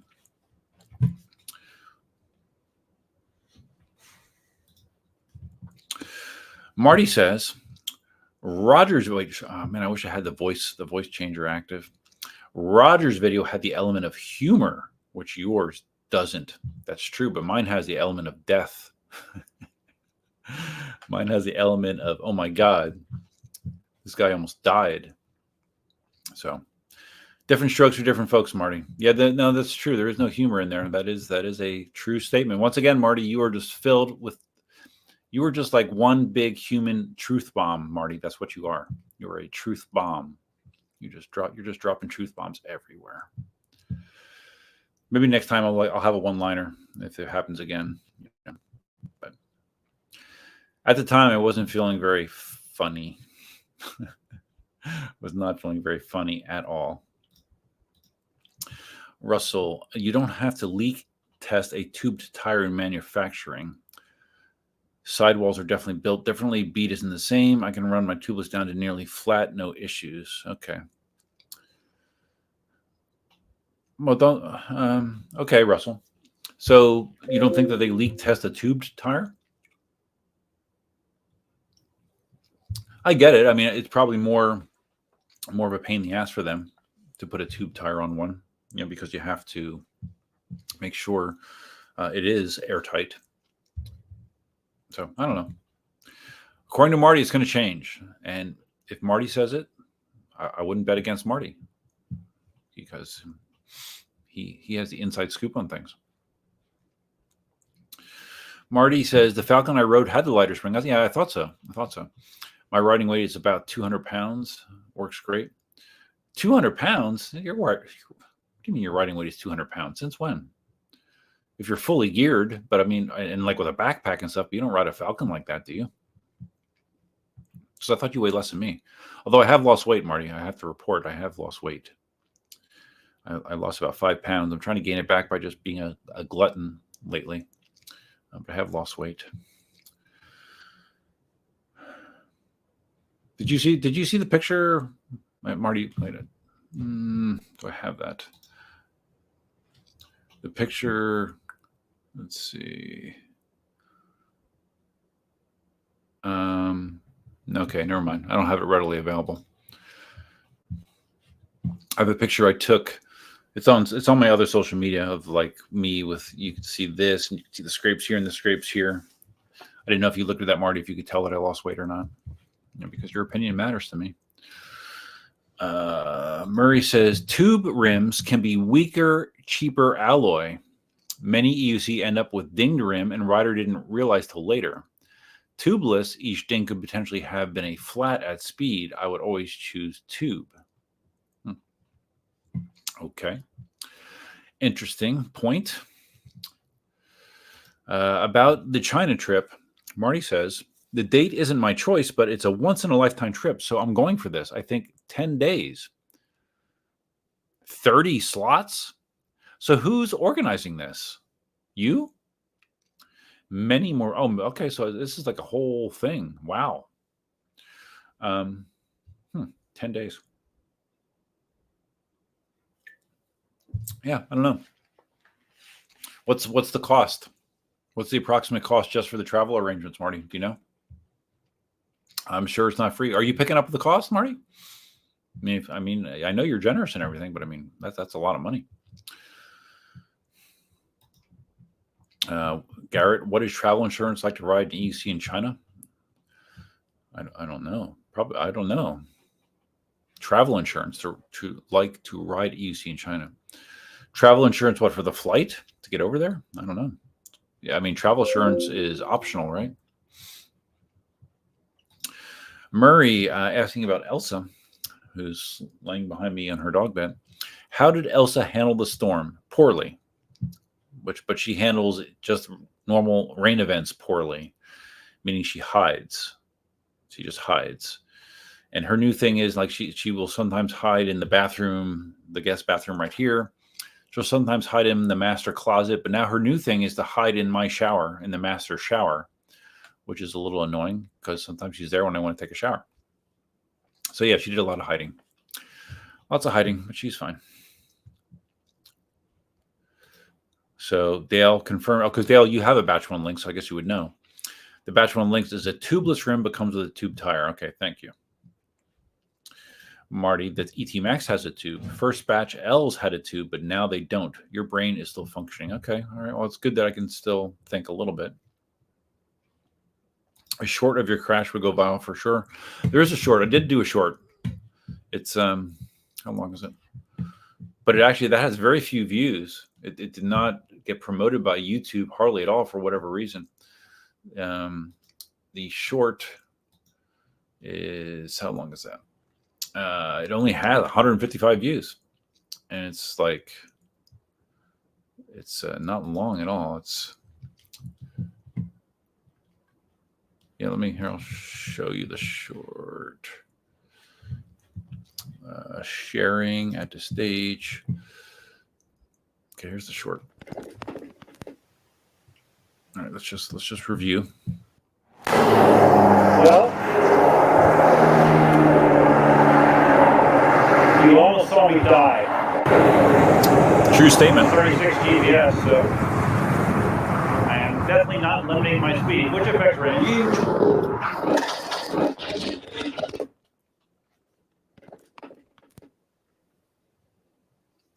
See that dump truck stop? Well, you almost saw me die. So that's the short I have out there. No, it has not gotten promoted much at all. So, because shorts, I mean, you don't make money off of shorts. I mean, the value of a short is to get visibility into your channel, and hopefully they'll either watch the full video or they will subscribe based on the short. But yeah, not a lot of people have looked at that, so it will not do that for me. So I think in Roger's case, it was a short that translated into all of those subscriptions. But we are closing in on 3,000 views of my full video, so that's pretty good. Marty, I get the sense I'm irritating you, not my intent. No, Marty, come on. No. It's very hard to irritate me sincerely. It's very hard. And no, you're not irritating me, Marty. I know how to roll with your personality. And I think you know how to roll with mine, mostly. I don't know. Sometimes you're a little sensitive, but I think you know how to roll with mine. Russell, they only worry about leak testing the tubes. The carcass of tube tires are super weak. The carcass. I've been bashing both my tubeless, and they refuse to pinch flat. Tube tires, I've pinched a lot of them. Okay. Yeah, like with my Michelin Pilot Street 2, that tire is firm. It's definitely stiff. I complained, like, when I put that on my KingSong S22, that it was like a freaking like struggle from hell to get that on my KingSong S22 because it was so stiff. since I've migrated to using bull snot and zip ties, I've been able to manage that tire much easier. I got it on my Master Pro without tools. So yeah, but I don't know. I don't know if I can make it work on my Master tubeless. I don't know. I made a short, Murray. I made one. It's just not. It's not getting shown by YouTube. Maybe there's too much violence in it, or like potential for fatality. Maybe who knows? Who knows with YouTube? I don't know. Russell, tubeless tires are more expensive to produce. I guess I was trying to say with far too many words. Okay. Yeah, it makes sense, I guess. Okay, so Marty says Begode is paying for the hotel for each attendee. It's Begode's event. Okay, but they're not paying for their air travel, right? I assume. And if you don't mind sharing, now you're only flying from California. I would be flying from Florida, but like, what approximately is it going to cost you to travel there? But they're picking up the hotel. That's cool. That's a significant expense.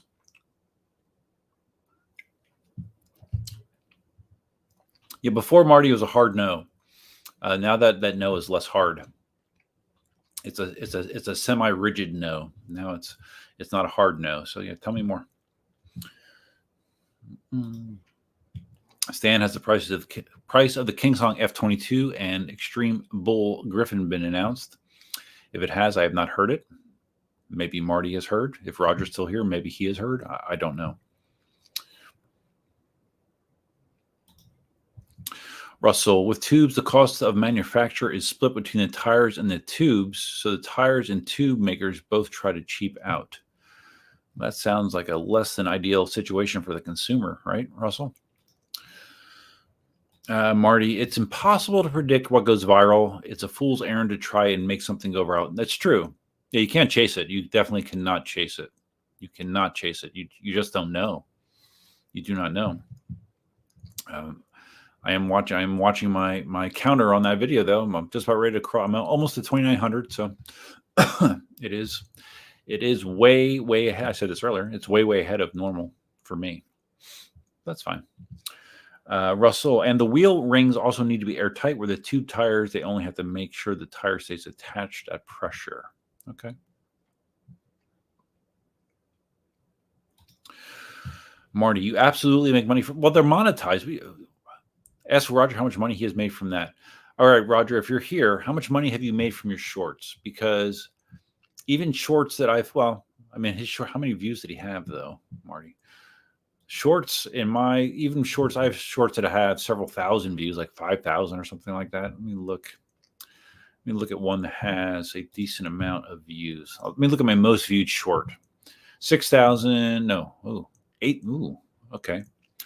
I have a short that has 29,000 views, Marty. Let's see how much money it's made. Well, actually, that's an early one. The estimated revenue on that short is 0.003 cents, Marty. But that was early. That was early in the shorts game. Let me look at a more recent one, because initially YouTube was not monetizing shorts at all. So let's see if I can find one that's not so old, because that was back in 2022. Let's see. February 16th, 2023. I think they were monetizing better then. So let's look at that one. Okay, one with 5,400 views, estimated revenue 39 cents.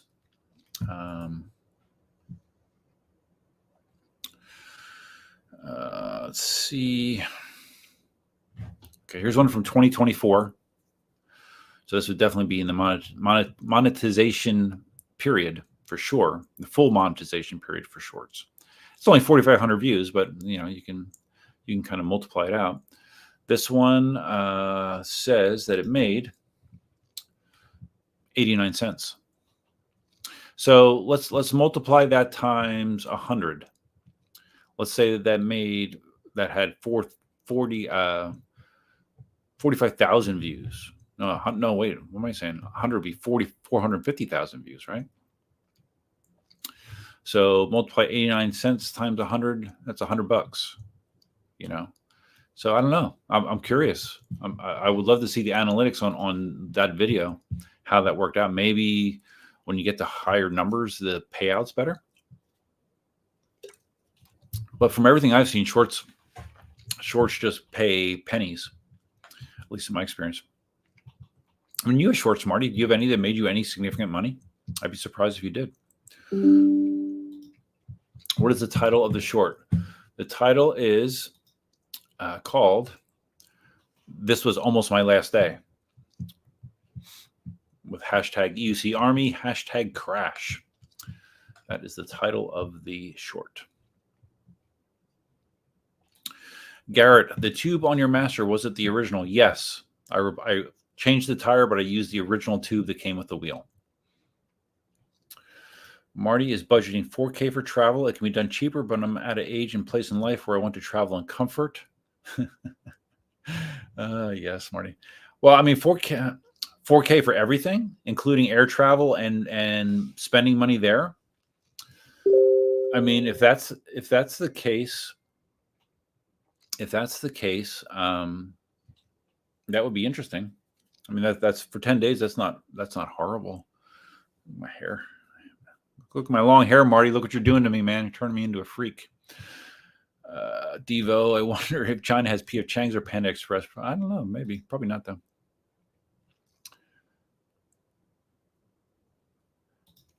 Russell Zahner, I could have lost my life. That's got at least 10K clicks all over it.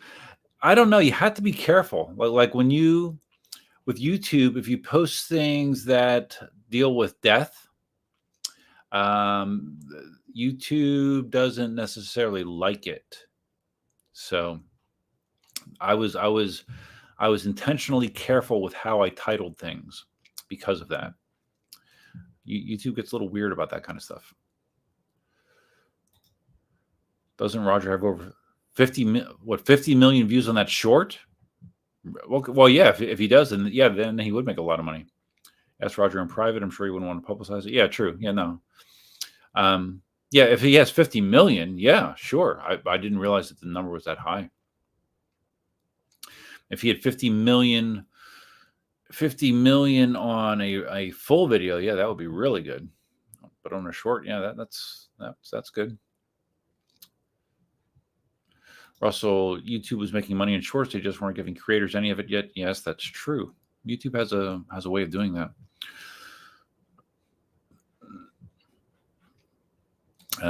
Larry smartly points out that in China, Chinese food is called food. Good point, Larry. Good point. Oh, so the 4K is just for the oh wow, 4K from California. So you obviously are flying first class, Marty. Which I don't need to do. I don't need to fly first class.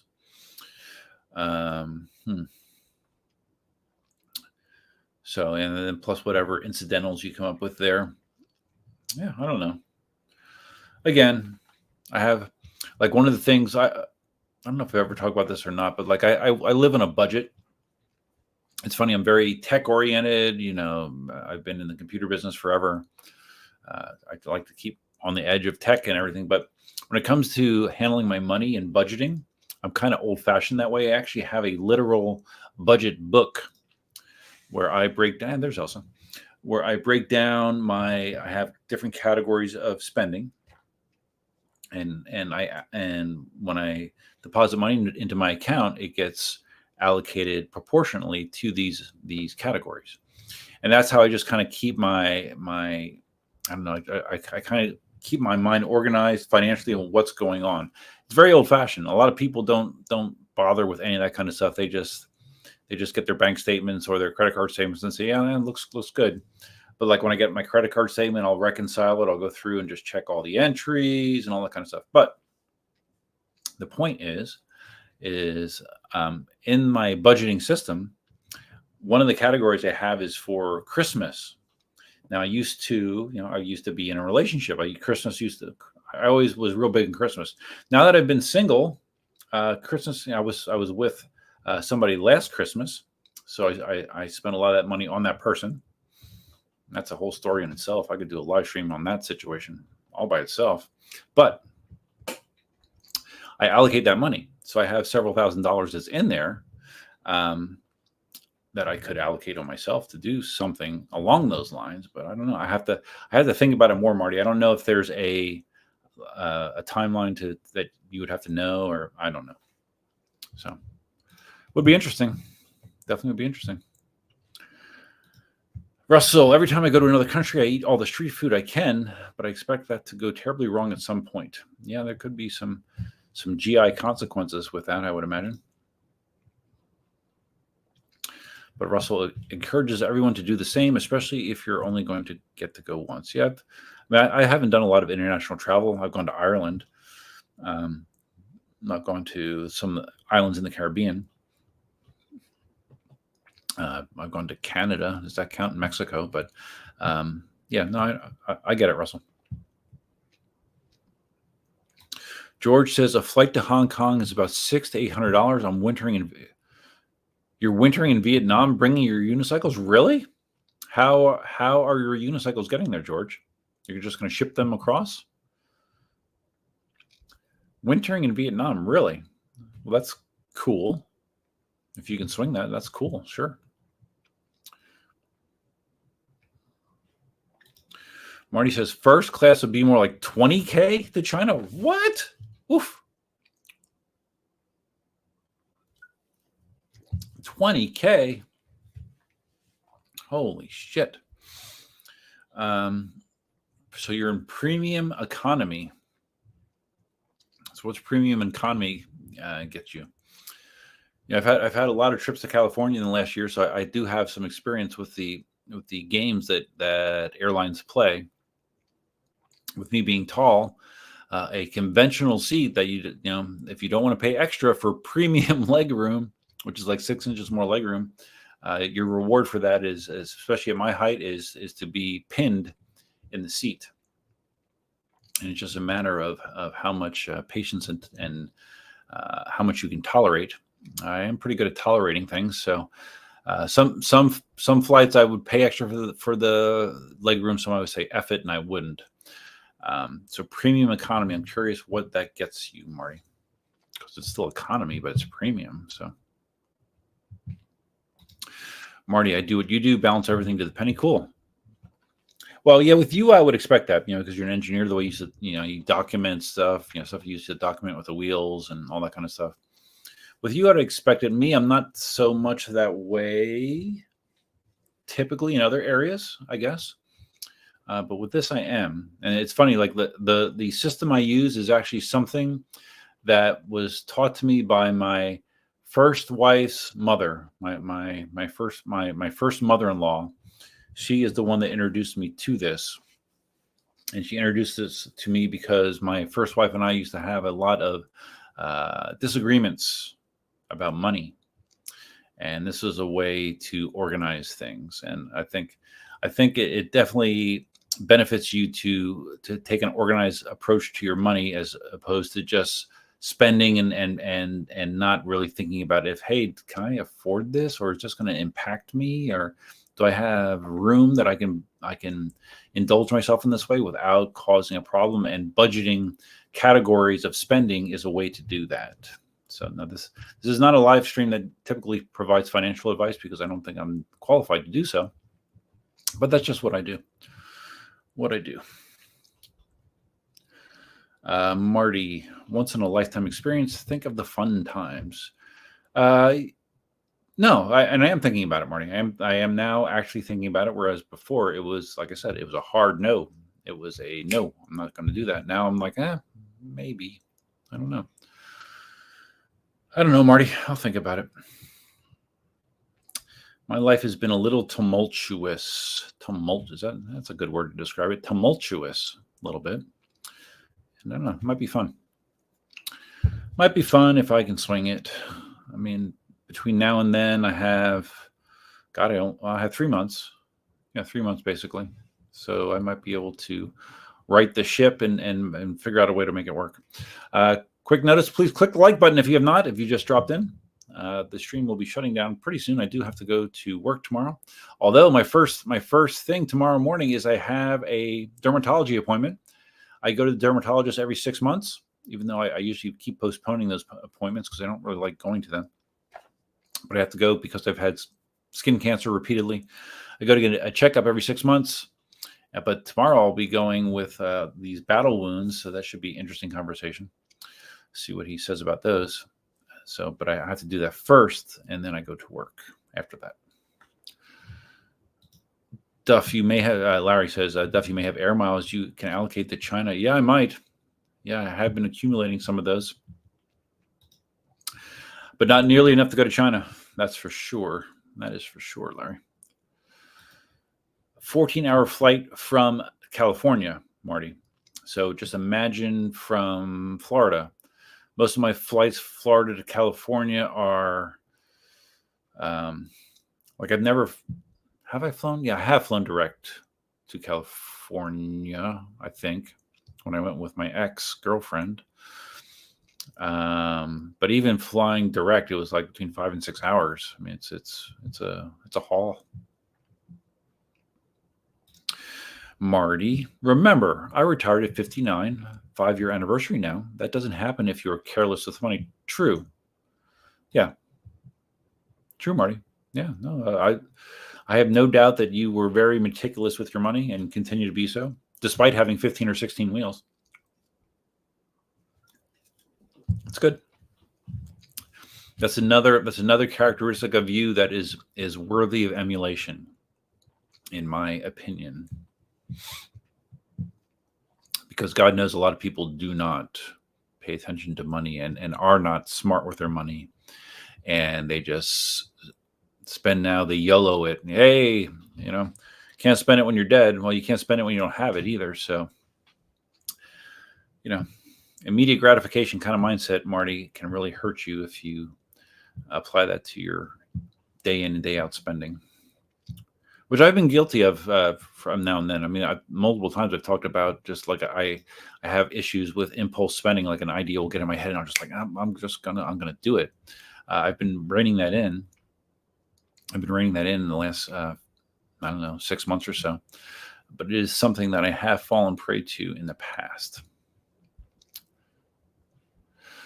George was quoting a one-way flight, open-ended. Okay, gotcha. A flight to Hong Kong, $600 to $800 one way. Okay, gotcha. PJ, where's Marty? Just made me feel a little younger. Just turned 58 on the 25th. Yeah, Marty. I mean, 64. My goodness. The good news is by 64, by the time I'm 64, by the time I'm your age, I will have been able to retire conventionally with my full pension, which is kind of what I'm aiming for.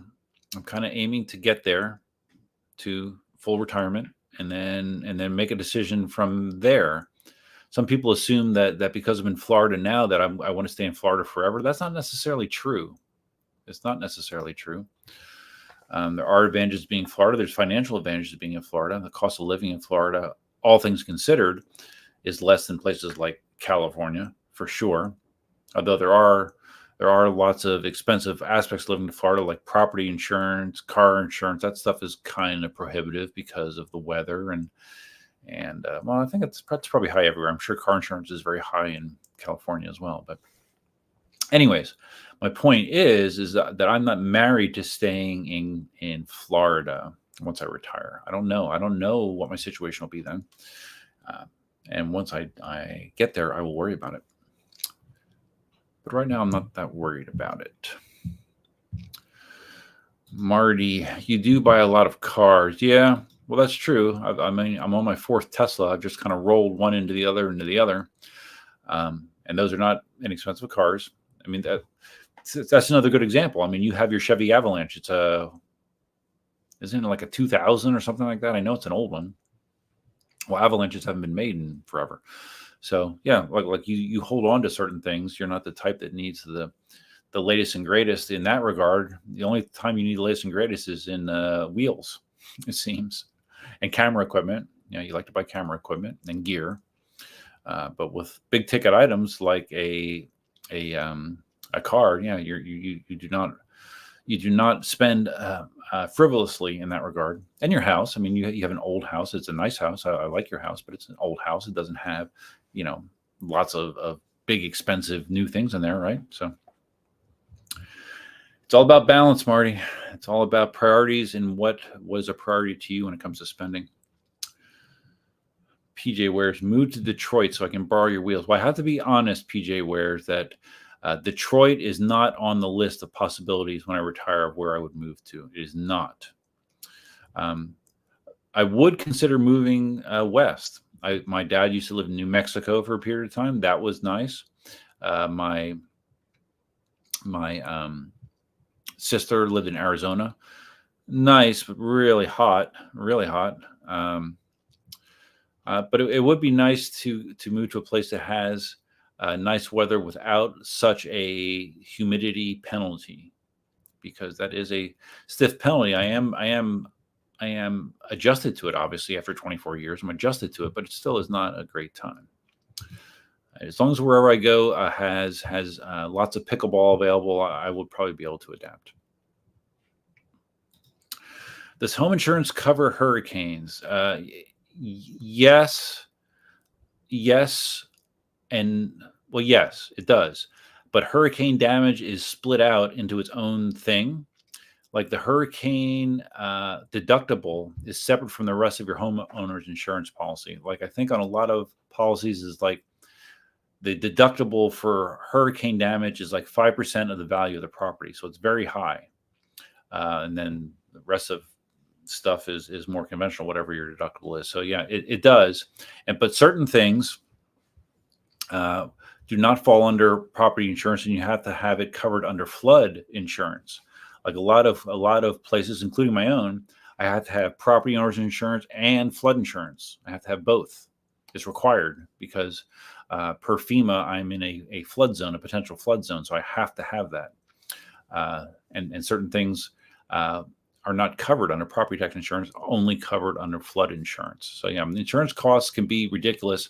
I'm extremely lucky that I survived yesterday. I'm extremely lucky in my insurance situation that my insurance costs are not that high. There's people that pay, for a house that similar to mine, they're getting quotes of like $6,000, $7,000, $8,000 for property tax insurance, and another few thousand for flood insurance. My costs are half, if not a third of that. So I'm lucky again in that regard. And with property taxes, my property taxes, like Larry told me some of the horrors of property taxes in California. Whew, my property taxes are pennies compared to what you guys are paying in California. Marty's Avalanche is 21 years old now. Awesome. Larry says there's a big difference when you have a kid, saving for college, plus a lot of other stuff. Before I had a kid, I could be much more impulsive. Yeah, of course. Yeah, and that would make a huge difference. Yes. Mm-hmm. So another reason that I've been able to be more loose with my money. Although I can tell you that being in a relationship is expensive. That's a consistent thing from when I was 17, when I entered my first long-term relationship until present day. Relationships are expensive. Not as expensive as kids, but they are expensive. So, and I've been in mostly long-term relationships. So, okay. Marty talking about nice places to live. Santa Fe, New Mexico. Yeah. Yeah, I think on a road trip I drove through Santa Fe. It was nice. Devo says, like EUC's, life is about balance. It is. Well, I shouldn't say it is. That's my opinion. It should be, in my opinion. Without balance, you just kind of find yourself just kind of careening back and forth, right? You're just careening down the path of life with minimal control and minimal direction. So, yeah, I think balance is important for sure. Murray said I should move to Albuquerque so I can grow a second head. Okay, I'll put that on the short list. Move to Vegas or California. Yeah, a lot of people talk about Vegas. I mean, I've been to Vegas. I've been to Vegas both to gamble and to like just kind of see the area around Vegas, which is beautiful. I mean, there are a lot of cool things in Vegas. I don't know. Yeah, I mean, I think there's a good possibility I could wind up going west, but I don't know. It's still like pretty good distance away, so I don't really need to know at this point. Platypus Dreams. I bought my 3-year-old 4 EUCs and a drone. Wow, that is a very fortunate 3-year-old. Wow. Okay, so in California, earthquakes are not covered. You have to buy it separately, and it's very expensive. I don't have it. Really? Okay, so it's similar to hurricane insurance, which it's still expensive, but the expense comes primarily from the high deductible, at least with hurricane coverage. Interesting. Larry says, due to earthquakes and fires, a lot of homeowners insurance are being canceled. That happens here too. There are a lot of companies that have pulled out of Florida, and what happens is there's one insurance agency that is like financially backed by the state. So like if you get canceled from everywhere, you get thrown onto this safety net insurance company. And what happens, which it's annoying as F, is the premiums are high, but like when a insurance company pulls out of Florida, any unpaid claims, there's a law basically that any unpaid claims that insurance company had that pulled out of Florida, they get distributed among every other customer in the state.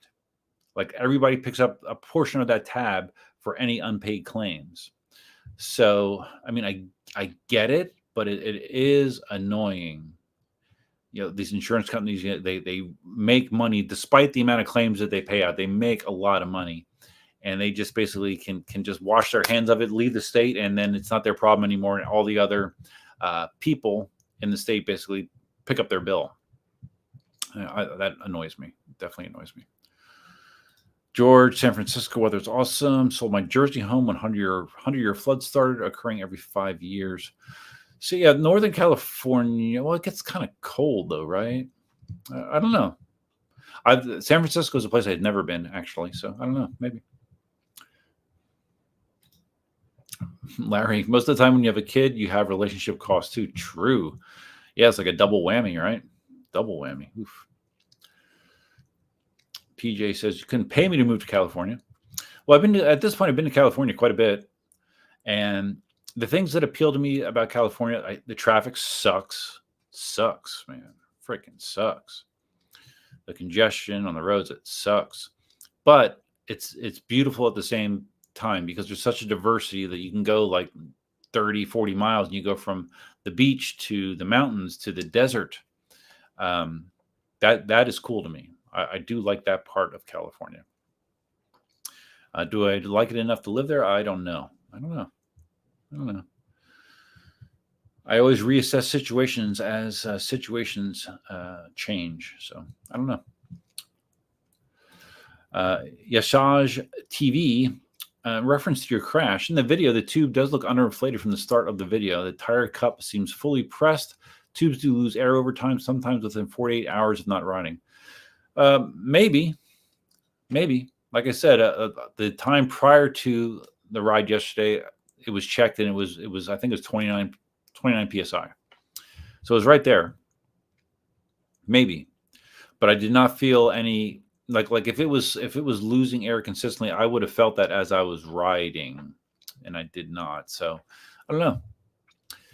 Yasaj.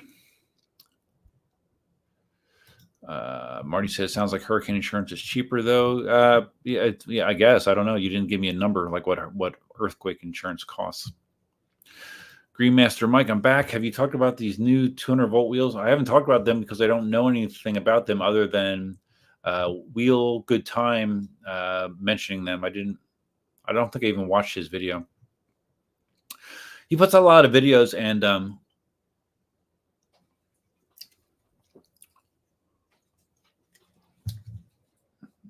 sounds like something's hitting the windows.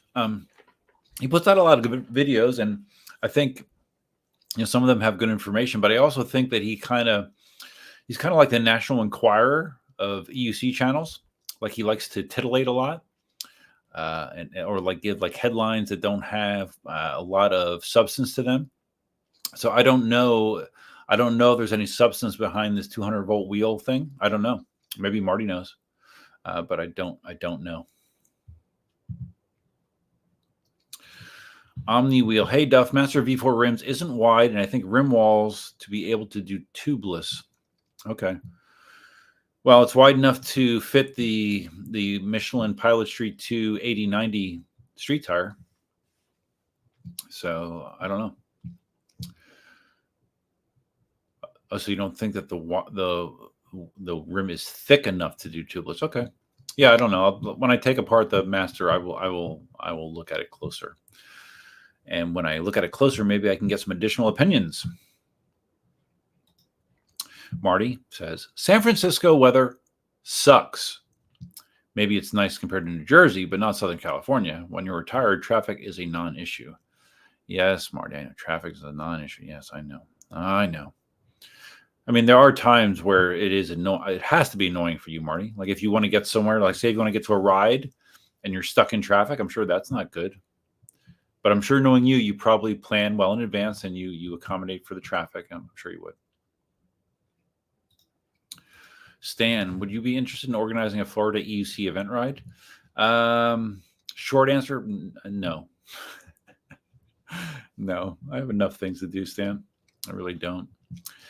I participate in one, sure, if I'm available. Yeah, but organized, no. No, I got enough to keep me going, Stan. Believe me. Me see my EUC, another channel member. Thank you for stopping in, buddy. Howdy. Stream's been going on for 2 hours and 41 minutes. It's already longer than I thought, but we're still getting activity here, so I will keep on going. But if you just stopped in, please take a second to click the like button on the stream. Much appreciated. Larry says, California traffic can generally be worked around. Rush hours morning and evening are bad, but when you're retired or work at home, it's mostly a non-issue. Come to SoCal. We want you here. Well, thank you, Larry. I appreciate that. Yeah, well, I can tell you the last time that I left California, I took a red eye. So I didn't have to get to the airport until like 8:30 at night. Traffic was great then. It was fine. It was fine. But I've also like the second to last time, third to last time, I'm not quite sure which time. But the one time when I arrived in California and I was driving from LAX out to the hotel I was staying, and I hit the rush hour traffic after traveling all day, getting up early to leave Florida, and then driving in that traffic to get out to where I was staying. That was, oh my God, I was in such a shitty mood. I was not happy. But I mean, it's like anything. It's like anything. You become more accommodated. You become more, you become more, not accommodated, more accustomed to things. And if you plan that into your day, you're like, okay, well, if I'm going at this time, then this is going to be what I'm going to be more than likely dealing with. It's like anything, you know.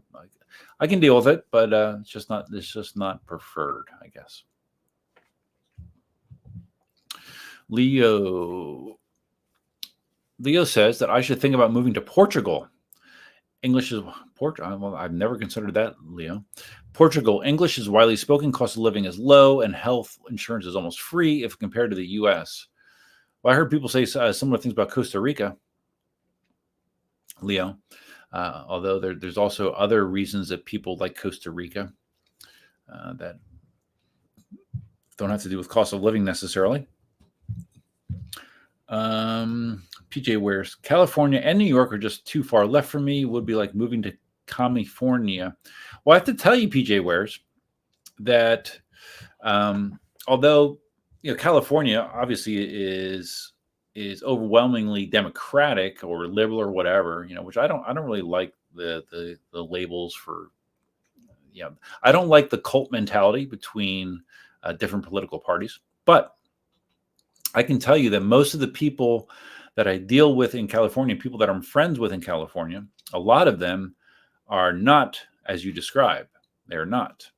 So that is not, even though you would think that is like the way that everybody is in California, it's not true. It's not true. And I don't get that involved in that invested in politics that I even care, to be quite honest with you. But just believe me that PJ, it is not overwhelmingly that way in California. There's both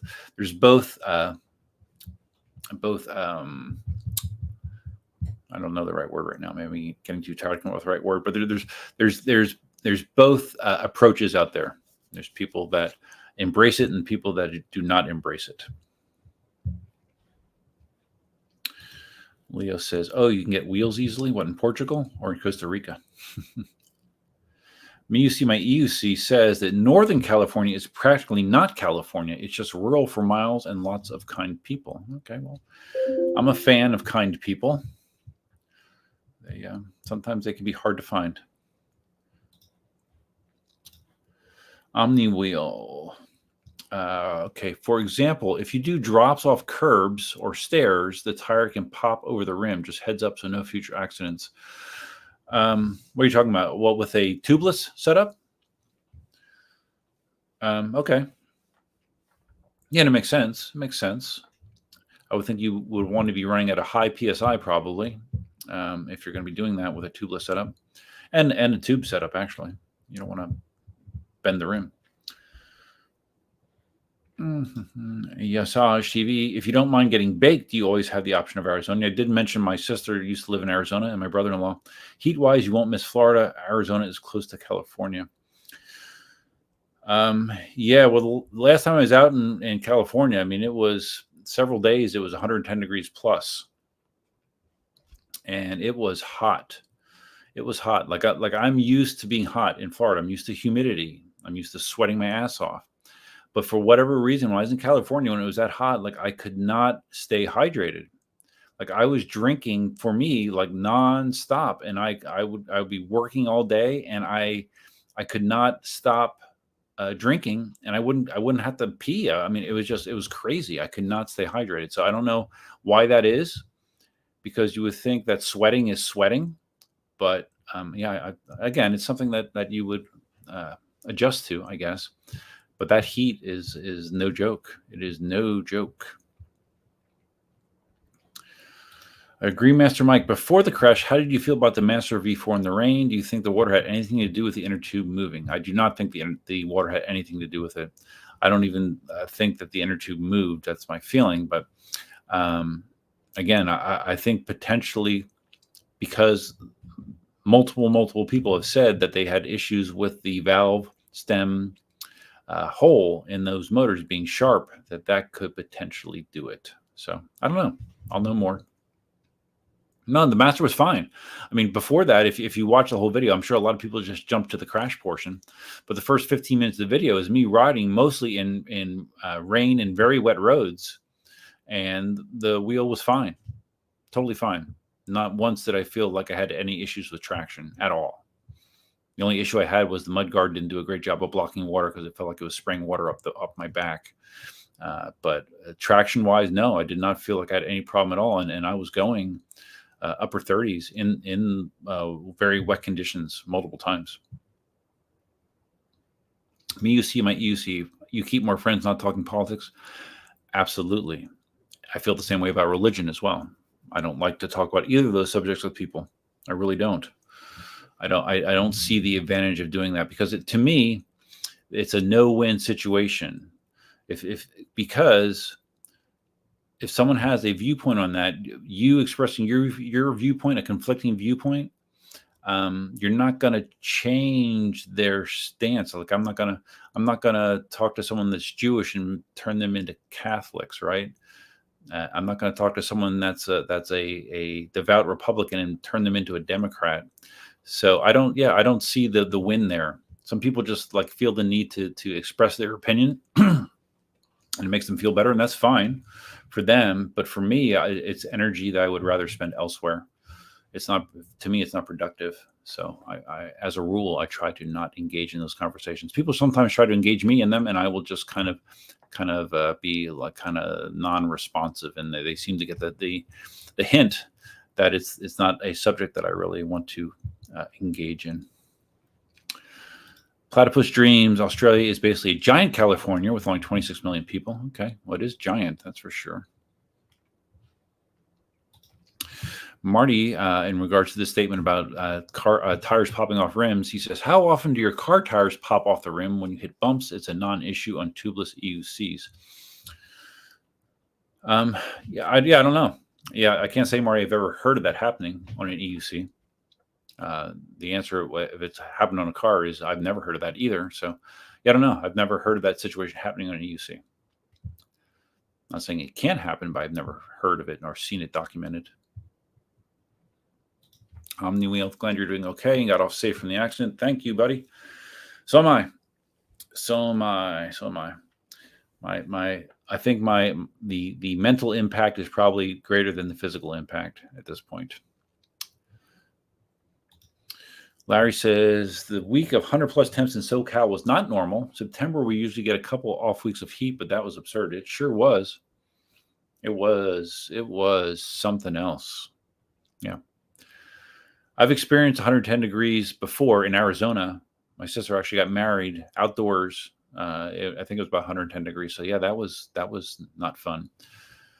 But day in, day out, I have not experienced that. Sometimes it can touch 100 down here. Very rare. Like upper 90s though. Yeah, like in the summers, like July and August, yeah, you can have 96 degrees and 90% humidity, and that's a whole different kind of brutal. But not 100+. Anthony just saw the video. Cool, man. Yeah, a lot of people have seen it. I mean, for me, at least, a lot of people have seen it. Right now let's see where we at with our views on that video. We are just about ready to cross 2,900 views on that video. Oh, we have. Oh, shit. I just refreshed. We're about to cross 3,000 views in that video. We're at 2,995 views on that video that was just released this morning. So a lot of people are seeing it, and it's not like I'm talking bad about anything. This whole thing, this whole situation is about awareness. That's all it's about. It's just like, hey, this isn't like someone that's lane splitting and cutting back and forth in front of traffic. This isn't about someone that's riding excessively fast in bad conditions. This isn't about someone that's blowing through traffic signals.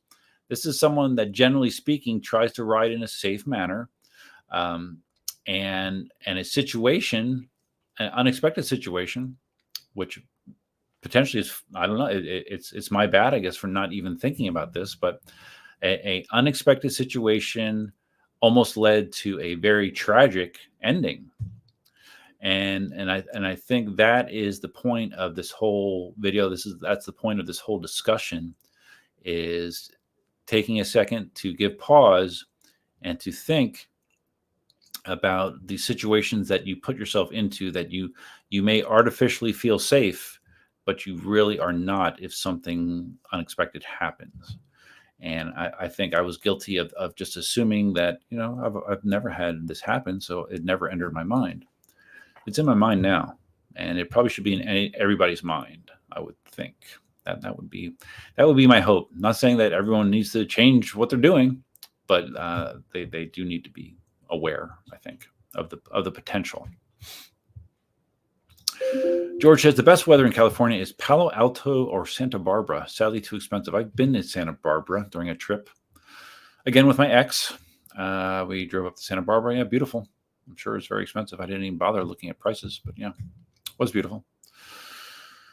Devo lives in San Jose. Weather is great. I've never been to San Jose. Leo, for temperature, you got to try Dubai. I've heard about the temperatures in Dubai. 120 degrees with 80% humidity. Oh my God. Yeah, it's crazy. Like Dubai is such a luxury place. You think they would have built it in a place that has better weather? My God. 120 degrees, 80% humidity.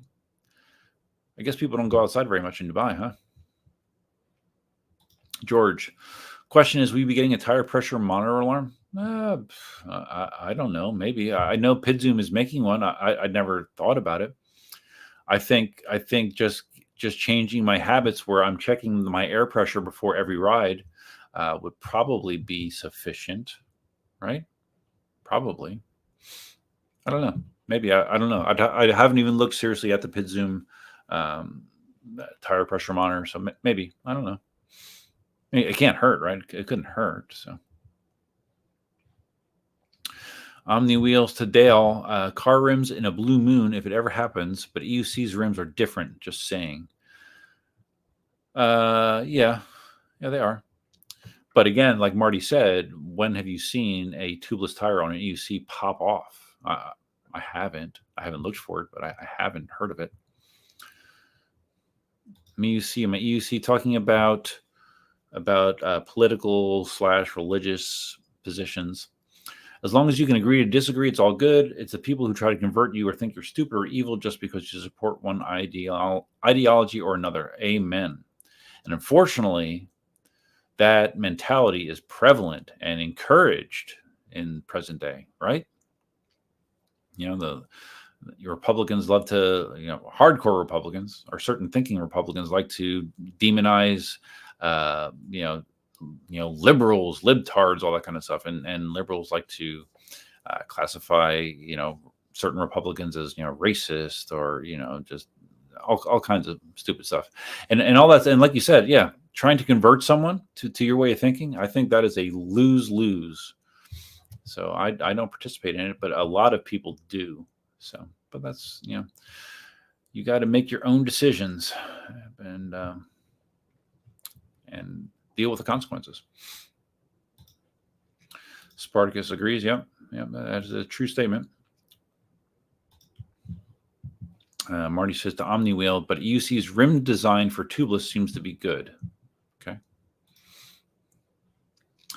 PJ says, my issue with California is not the people, but the government. I wouldn't be surprised if within 10 years, EUC riding is either heavily regulated or just made illegal. Well, I have seen that with my exposure to California. Yeah, it seems like it's overly regulated, overly taxed. That is a thing. And they have like a incredible deficit. And like I know like California like looks at things like and again, I'm not saying things one way or another, but this is just a thing. This is a fact. That California, I don't know if other states were looking at doing this or just California, but they were looking at like paying reparations for slavery to people. And as far as I know, it's still an active bill, I believe, in their legislature. So, yeah, there are some head scratching things that go on there, for sure. Marty says California is very EUC PEV friendly. There are already laws in the books that make us legal. Are there? I didn't know. I know that it's friendly, but I didn't know that there was laws that actually protected that. I know at least on that beach path that they are kind of cracking down on electric vehicles on that beach path that you guys ride, right? PJ says because the government always has to save us for ourselves. Well, yeah, that's the pitch, right? That's the pitch. Stan says, in your opinion, why hasn't a manufacturer separated from the pack in innovation and quality? Incremental changes seem to be the storyline for all. With so much data, should we be further along? Well, I would say in the last few years, there has been a lot of innovation in wheels and a lot of improvement in quality, but also, significant increases in power and range and all that kind of stuff and battery technology. The reason that I think that someone hasn't jumped ahead is because they think that there's a lot of copycatting going on, right? If one manufacturer comes up with a design that does well, it usually does not take long for other people to get on board, especially if Veteran comes up with something good. That Extreme Bull is going to be right behind them because they have spies inside of Veteran that lets them know exactly what's going on. It's kind of crazy, but I think that happens a lot. So I'm curious what else what do you think should be happening at this point? Like, how should we be further along from where we're at, Stan? Green Master Mike, when your life flashes in front of you, knowing a car hits you from behind, it's a feeling that doesn't compare to anything until you go through it. Hard to know. Glad you're still here. Yeah, no, that's what I described at the end of the video yesterday. And like when even if I start to think about it now, like I can feel like a rush of emotion that comes in. So I try not to think about it. But yeah, it was a weird feeling. I literally felt myself bracing for what it was going to feel like to get run over. And obviously that's not a positive feeling. So when it didn't happen, I was very happy. You see, my EUC says, funny thing is, states like New York and California are all about green electric lifestyle, but when you show up on a one-wheel device, suddenly it's unsafe. Yeah, this is a newsflash, but there are a lot of hypocritical situations that go on with government. Marty says, clearly, I'm not worrying about it, but I live here. What do I know? Marty, I sense sarcasm in that answer. I sense some sarcasm. Yasaj says, I agree with you on awareness. After watching your video, I personally will try to be more careful on the streets. Thanks for waking us up. Cool, dude. Yeah, I'm glad. Yeah, I'm not one to get in a podium to tell anybody what they should do. But what my hope is when people see this, they have that own internal conversation that perhaps makes them modify their behavior in a way that will help them in the big picture. Duff changes his own oil. I don't think he needs a pressure monitor. That is true. Well, I only change it on my Tacoma because the Tesla does not have oil. But I do still change my own oil, and I am pretty handy in multiple situations. Larry agrees with me, you see my EUC. Frankly, I learn more from people I don't agree with. I enjoy hearing all views and don't judge them. Yeah, that is very true about Larry. He is very open-minded. He has his opinions, but he is very open-minded and willing to listen, and that is a quality that is not widespread based on my experience. George says, I expect that there are so many inner tube failures because the manufacturers skip the step of chamfering the valve hole inside the rim. Well, that's what I've been talking about. That's something I want to check on the Master, because it sounds to me like they might have just taken a drill press and just popped it out and did nothing else. Which obviously would leave a very sharp edge. So I am going to, yes, George, I will confirm that when I change the tire. I will be, or when I open the wheel up to assess all the damage, and I will document that.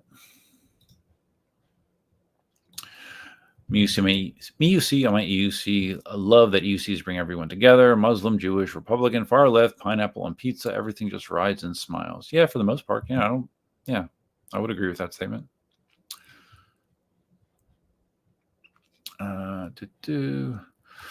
Yasaj says, we urgently need run flat or puncture resistant tires installed on EUCs from the manufacturers or tube liners, especially since we all have as a single wheel.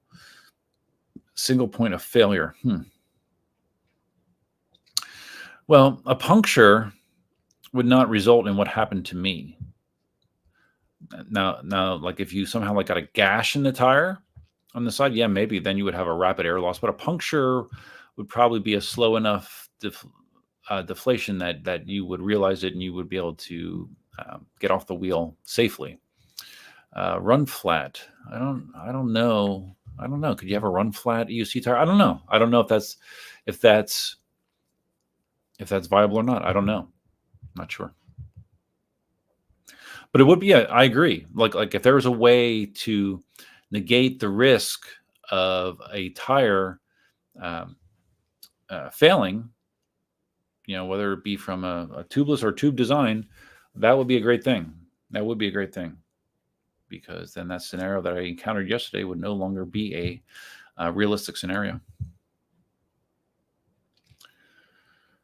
Greenmaster Mike says that they should all be tubeless and have pressure sensor that tells you the tire pressure, just like on cars. Well, I don't think that would be impossible. I guess my feeling is that I already feel that EUCs are way too expensive. The pricing of EUCs, I think, has gotten out of control. And that's something that I don't know. Would that add a significant expense or not? I don't know. Maybe. I wouldn't think it'd be that much though. So yeah, I don't know. As long as it doesn't make the cost even more ridiculous than it already is, okay. Up, my video has crossed 3,000 views. It's now up to 3,041 views. It seems to be accelerating, actually. So that's kind of what happens on YouTube is once a video hits a certain number, it kind of picks up traction, and YouTube starts to just put it in front of more and more eyeballs. And when you put it in front of more and more eyeballs, that's usually when like the thumbnail and the title matter more. It's no guarantee that things are going to go viral, but it does. It kind of plays into it. So maybe that's happening. Maybe it's not. I guess I'll know tomorrow morning. Anthony Gilchrist, I have to say this. I'm not positive, but I think Duff crashed. Well, unfortunately, there was no one there to make that commentary. Maybe if Roger was there, he would have said that, but probably not. I think that was serious enough that even Roger wouldn't have cracked a joke in that situation. That's my feeling. Copinato, Learn to Ride. That's definitely a name I have not seen in a live stream before. Glad you're okay. For everyone riding EUCs in traffic, you're always risking your life. That is not a that is a true statement. There is an inherent risk in riding in close proximity to a lot of moving traffic. That is undisputable. It's just something that you don't necessarily think about. I know I didn't think about it as much. So, PJ Wares, I've had this question. Might have been the last live stream, actually. Off topic, what EUC would you recommend for a first-time rider? My answer to the last live stream was a Inmotion V8S, especially with the deals you can get on Amazon, where you can get one for like $500 or $600. To me, that's a great first wheel. 16-inch form factor, 20 miles an hour plus, decent range, good build quality, very resilient. Like if it gets dropped or crashed a lot, I think the Inmotion V8S is a pretty darn good first wheel for somebody without spending a fortune. Greenmaster Mike, I said a Universal 4-pack on Amazon, $39, so the cost is pretty low. Oh, about the tire sensors? Okay, cool. Murray, are people watching the whole video or flicking through to the crash? I'll check. You can see the most watched portions of the video. I'll check it. I'm not checking it right now. I'm about ready to sign off, guys. I'm running out of gas, and I got a normal day tomorrow. So Marty's out of here too. Okay, got to go, Duff. Again, glad you're safe. Thank you, Marty. Thank you. Don't forget you're going to do my eulogy. So, all right, we've crossed the 3-hour mark on a Sunday night live stream, which is unusual. Usually on a Sunday night, I will not go this long, but I have because there's been lots of good interaction, lots of good discussion. But I do think I need to call it a night. There will be follow-ups. There will be follow-ups about when I break down the master and see exactly what I find as far as potential cause for that tube failure. But we will see. We will find out together. So thank you very much for tuning in. Again, I'm very grateful that I am here to even have this conversation with you, because there was a lot of opportunity for me to not be, based on what happened yesterday. So yeah. So that's all I have for now. Thanks a lot, guys. I appreciate you stopping in. Until next time, Duffman out.